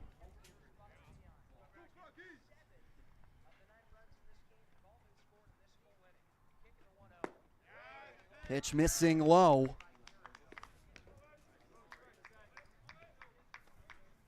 You're staying with us. Thank you so much. Tell your friends. Tell your friends that might have turned the game off. Come back. We got a good one. 2-0. Laurie's able to get it out of reach of Green, who's able to get there in time. Now back-to-back flyouts. Great ranging play from Green off to his left side. Now 2 away to bring up the top of the Harbor Hawks lineup in Mike Sirota. Yeah, it's a catch Green makes because he gets a really nice first step to it as well. So he brings this. It's a really nice bit of contact by Laurie. So now with the Hawks down to their final out, tying run up, it'll be the top of the order.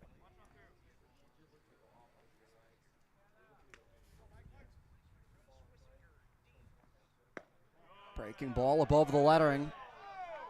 Last time Sirota was in this situation, he was able to get the walk-off run with Billy Amick to score.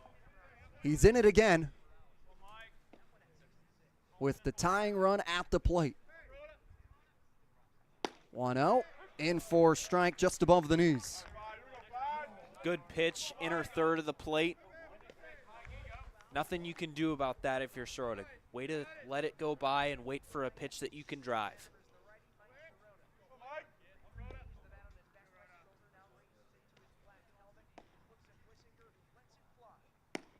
Sirota watches a ball. The Battle of Barnstable living up to the hype here on a Thursday evening in the Middle Cape.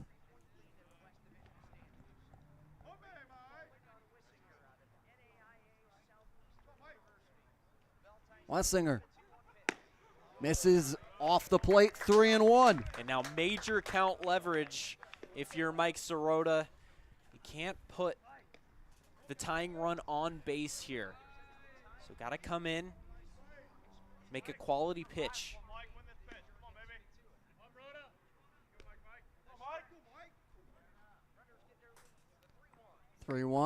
Breaking ball in, loading the count full. He pulled out a curveball and a 3-1 count, outer half of the plate, and that could not have been located better, and now Hyannis down to their final strike.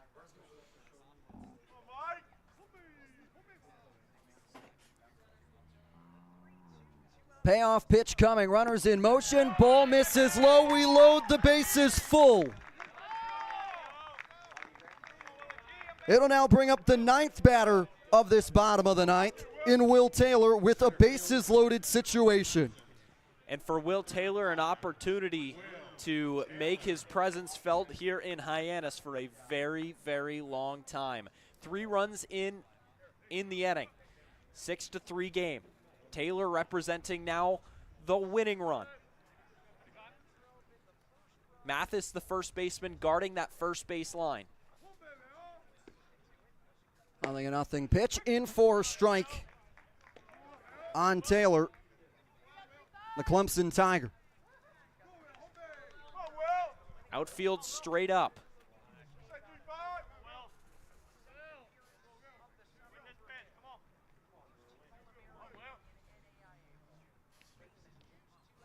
Wessinger kicks and fires. He's ahead in the count, 0-2.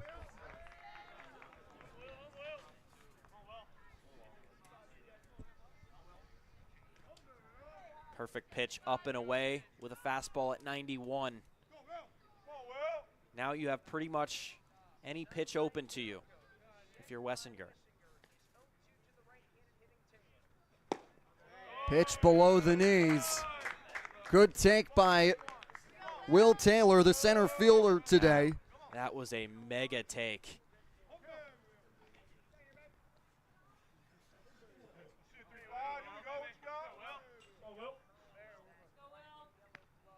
Wessinger, the 1-2 to come plateward.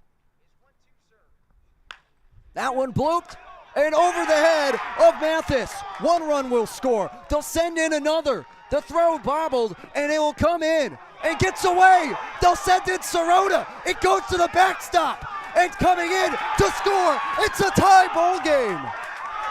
Heroics in the bottom of the 9th.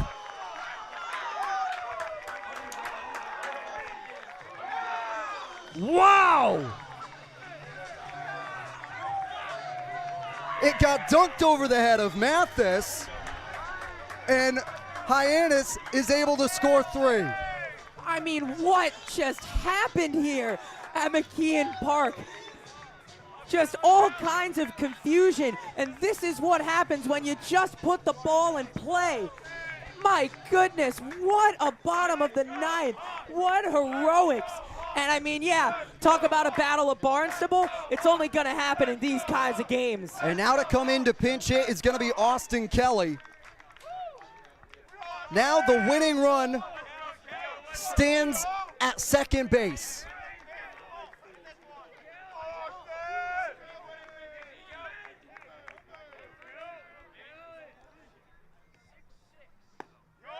Pitch missing away.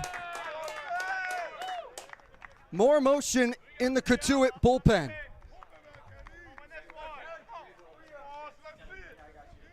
Austin Kelly in to pinch hit here.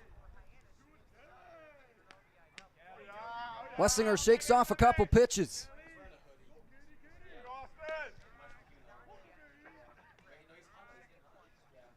Well, 1-0 in for strike. At worst, we're going to the 10th inning. One extra inning is awarded here in the Cape Cod Baseball League. And we haven't seen one all season here for Hyannis.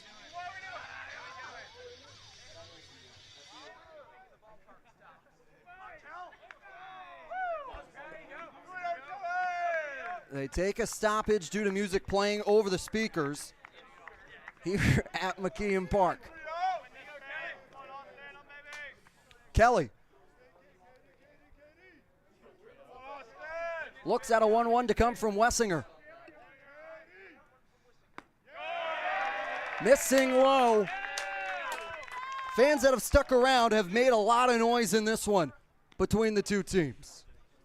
And it's crazy. Cotuit this entire game their MO has been bloop, bloop, bloop, and then manufacturing runs. And finally, thankfully, Hyannis has finally gotten their run across thanks to some well-placed hits. He'll step off. No one was there to cover. Rodden. And Hyannis wants a balk there. Maybe not not too much of a fight put up, but looked like it could have been.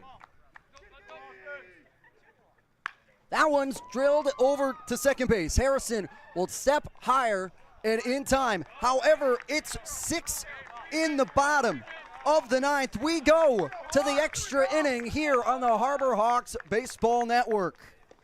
Hey, Mama, what's up? Did you switch my service from Verizon to T-Mobile? Yep. T-Mobile has the only nationwide 5G. Well, Mr. Know-It-All, let's see if you right about that. Mama. Hey, Mama, I'm working. It works at the pie shop. T-Mobile's 5G works inside and out. Hey, what you need, Mama? I'm trying to watch the game with my boys. It works in the park. Oh, okay.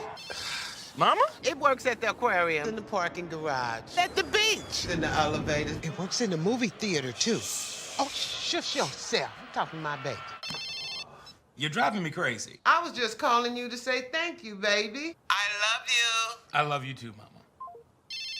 Yes, Mama. It works in the kitchen. Hell, Mama.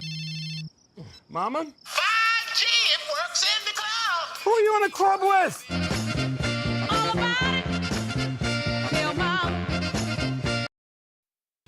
We welcome you back here to McKeon Park. Let's set the table. After allowing 4 to play in the top of the 9th, Cotuit had a 6-0 lead going into the bottom of the 9th. However, after only having 1 hit to come in, they respond to get 6 across in the bottom of the 9th. We're here in the 10th. They go to the nightmare himself, Michael Rodriguez. Yeah, I mean, this is a nightmare for Cotuit that they think that they may never want to wake up from, because this is just, boy, some meltdown in the bottom of the 9th, and now they've got a chance. I don't think you would have expected Michael Rodriguez to have been ready, and I don't think he would have been ready to enter this game if you asked him to limber up in the bottom of the 9th. I mean, you take a look at his stats, dominant on this college season and dominant in his first outing of the season. I mean, I like to say that baseball just happened. You just never know what you're going to see on any given night. We were talking about that earlier, and it's just a precursor to that bottom of the 9th, and we're somehow tied up. It was 6 runs on 4 hits on 2 errors. They leave Taylor stranded at second base. Thank you so much for joining us. Michael Kirsting, Mickey Doolittle, Brielasic down on by the dugouts. I'm Jacob Irons. Thank you so much for joining us. If you're on D1Baseball.com or if you're on YouTube, we're so happy to have you here. It has been a thriller here in the 9th. It was a pitcher's duel all the way up until the 9th. Then the batter said, hold on, we're going to take control of the storyline. Yeah, it's unbelievable.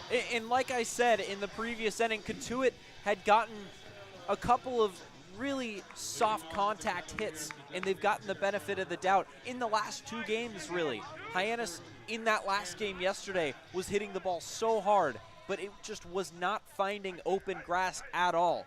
And here today, they really struggled to get hits in general, and finally, they've gotten it in the bottom of the 9th with their last breath. Jay Harry, since he made the last out, will stand on second, since that's the international tiebreak rule. They have a runner on second base in scoring position. It'll be Tanner Thatch.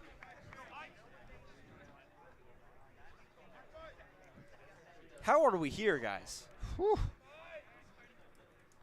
Rodriguez with a bunt shown. Corners will come in. Bunt it straight back.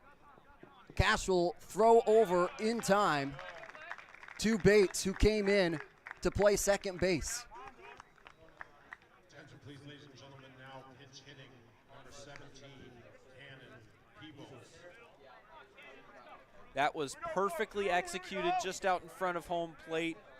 And now, with only 1 out, they're going to have a chance to get him home with a fly ball to the outfield, and the infield will come in.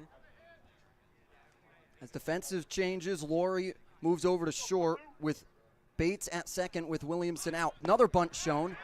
They'll say he offered for a strike. As Cannon Peebles will come in to pinch hit. Peebles from NC State, a 2023 ACC all-freshman team selection. Bunt shown again. It's down the first base line. Dribbles foul. That would have been, if that would have stayed fair down the line, that would have scored a run and perhaps put Peebles on first. You could see the idea there. This is exactly what Cotuit likes to do, just cause chaos on the base paths. With the infield put in on the bunt attempt, that would have definitely scored the run at the very least, and most likely would have put Peebles on first. Infield in on the grass. The 0-2 bunt shown again. It'll be fouled, and it's an automatic out. Peebles attempting to bunt with 2 strikes, pushes it foul, and now that's the second out. Such an interesting decision. I mean, I know that this is their strategy and this is how they play, but even with 2 outs, risking yourself that second out, now the fly ball doesn't score the run anymore. Such a bold call. Now that brings up Carter Matheson. And you got to be careful with him. He's seen the ball well all night. Pitch in for a strike from Rodriguez. Infield now out back to their regular playing field. Because you don't have to protect, you have 2 banked.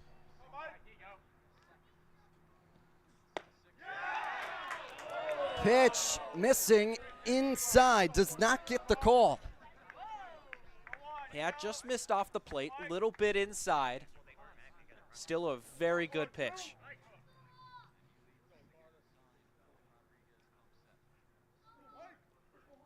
The 1-1.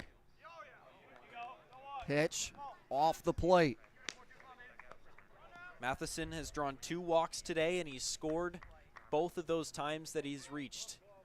He scored the first run of the game back in the second, which feels like weeks ago at this point. 2-1 off 3-1.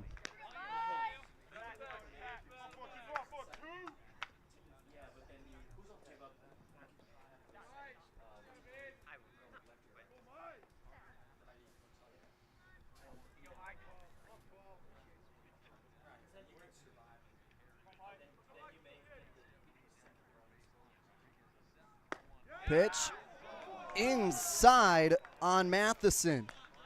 He works a walk, runners on the corners.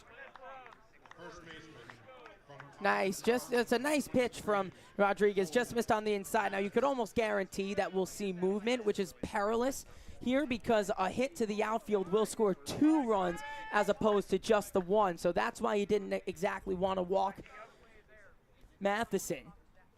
Probably go to second without a throw. Now you're going to see Mathis, who came in. He'll look at a ball off the plate. A lot of borderline pitches here, 50-50. Can go either way.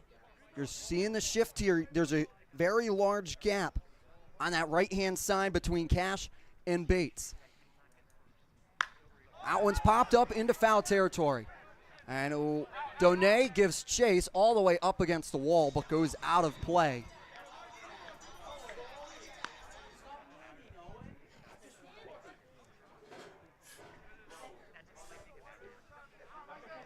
Cole Mathis, All-CAA second team. He played a utility role with the College of Charleston, standing at 6'1".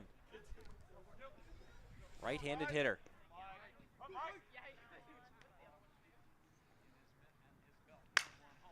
Chopper into the glove of Rodriguez. He fires in time to Cash. We remain tied at 6. We're going to the bottom of the 10th. No matter what happens, that will be the ball game, whether we end tied or Hyannis walk off. Call your friends, text your friends, send them a DM. Get to the Harbor Hawks right now. Gannon's Tavern is the home of incredible wings, handcrafted cocktails, ice-cold beer, and Keno. Their innovative tavern menu features seafood, great sandwiches, steaks grilled to perfection, and stunning specialty dishes. There's no better place to watch your favorite New England pro football team than Gannon's Tavern, in their large bar or outside on their covered deck, complete with TV and sound. Gannon's Tavern, 959 Burses Way, Hyannis. Like them on Facebook and Instagram. Yes, soon at Gannon Tavern. With Hood Milk, you can trust your family is getting high-quality milk in every nutritious and delicious drop. It begins here on farms that Hood selects, with farmers who uphold the highest standards and who pledge to never use artificial growth hormones. And you'll see that care continue right to your home with our Light Block bottle, which protects the fresh taste of your milk. At Hood, we never stop caring about our milk because you never stop caring about your family. Always good, always Hood. So happy to have you with us here in the bottom of the 10th. Michael Kirsting, Mickey Doolittle, I'm Jacob Irons. 6 runs were plated in the bottom of the 9th for Hyannis to get us to this point. A big holdout from the Hawks defensively get us in this spot. It will be Bates, the two-way player, on second base. Billy Amick to the box. Cannon Peebles will assess the signs to the defense. Corners are in, guarding against the bunt for Amick. Looks like the entire defense is a couple of steps shaded in. Bunt shown. It will be a high chopper down the third base line. Amick trying to beat it out, and he does not.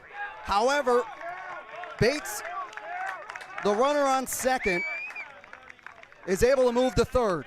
They had a wheel play on, so the shortstop came over, sprinting over to third base to cover. They were going to try and throw Bates out at third.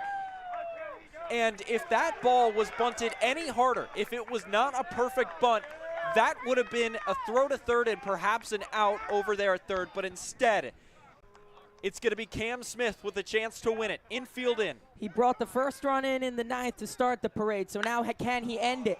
Smith popping it up into foul territory. Giving chase will be Mathis. He makes the grab. Now 2 retired. Now brings up Gavin Cash. He's the game here.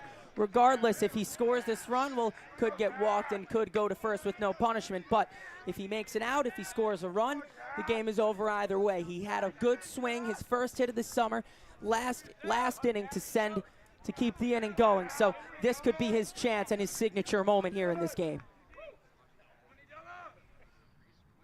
0-0 pitch. Misses off the plate. Reese Wissinger back out for another inning of work to try and keep this thing tied. Off the plate, 2-0. Guys, this doesn't happen very often, but this is a situation where you might want to consider intentionally walking 2 hitters to create a force out at any base. It doesn't happen extremely often, and you might just prefer to pitch around Cash here. Pitch upstairs, now 3-0. Maybe not that far around him. You're risking a ball going to the backstop and allowing Bates to come charging home. Yeah, it seems like he could be going for the unintentional kind of intentional walk here, just to see if Cash will entertain anything. The 3-0. Lined right back up the middle. Coming to score will be Bates. The heroics, the understanding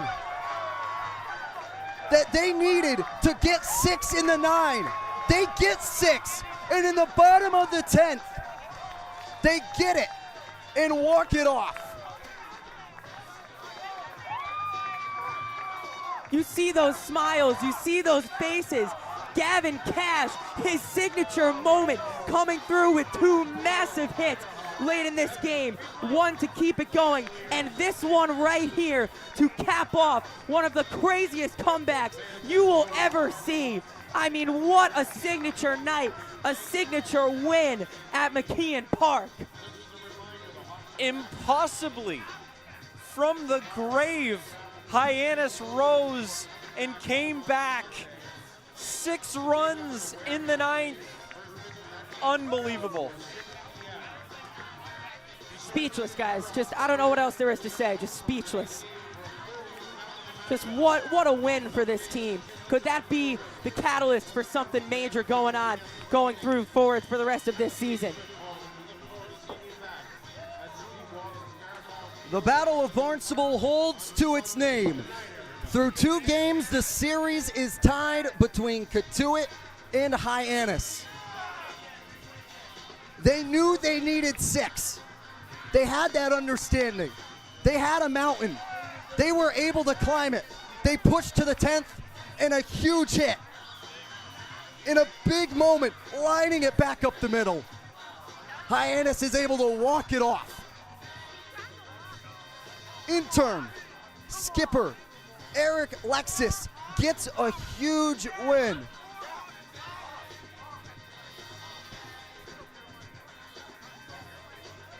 A victory in McKeon. The unbelievable became believable in the 9th inning.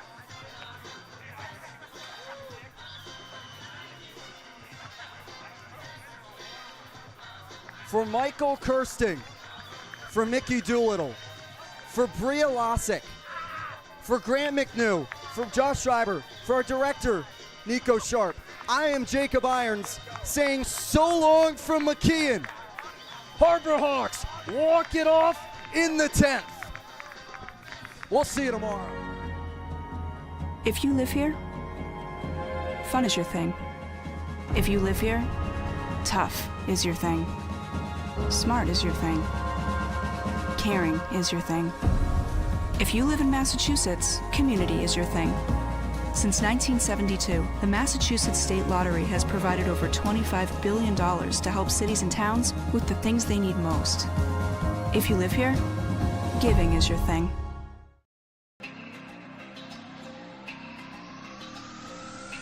My family earns respect. My family clears bases. My family breaks records. My family wins MVPs.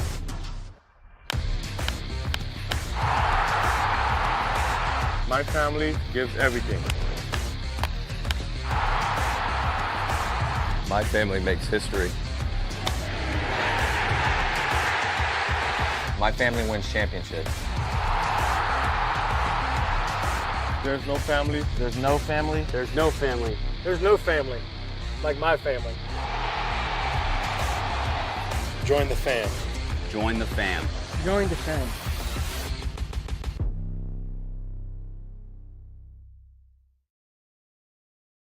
When Alaska Airlines needed a partner for the complex operations of travel, they made the switch to T-Mobile. Our 5G has Alaska Airlines and their customers covered, from major hubs to remote destinations, with 5G coverage ready now for the demands of today and the future. T-Mobile's network powers Alaska Airlines as they deliver next-level care for all customers. 5G ready now. That's how unconventional thinking is better for business. Coke Zero is now Coke Zero Sugar, with great Coke taste. Some people were excited to hear the news, some were skeptical. So we're not going to have the star of the show you're watching come out and say, "You'll love it." No special jingle written by this week's hottest pop star. No famous internet celebs who happen to be holding the label just so. Okay, maybe just one little pour shot. The only thing that will make you believe Coke Zero Sugar has great Coke taste is trying it yourself. Ice cold Coke Zero Sugar. Try one today.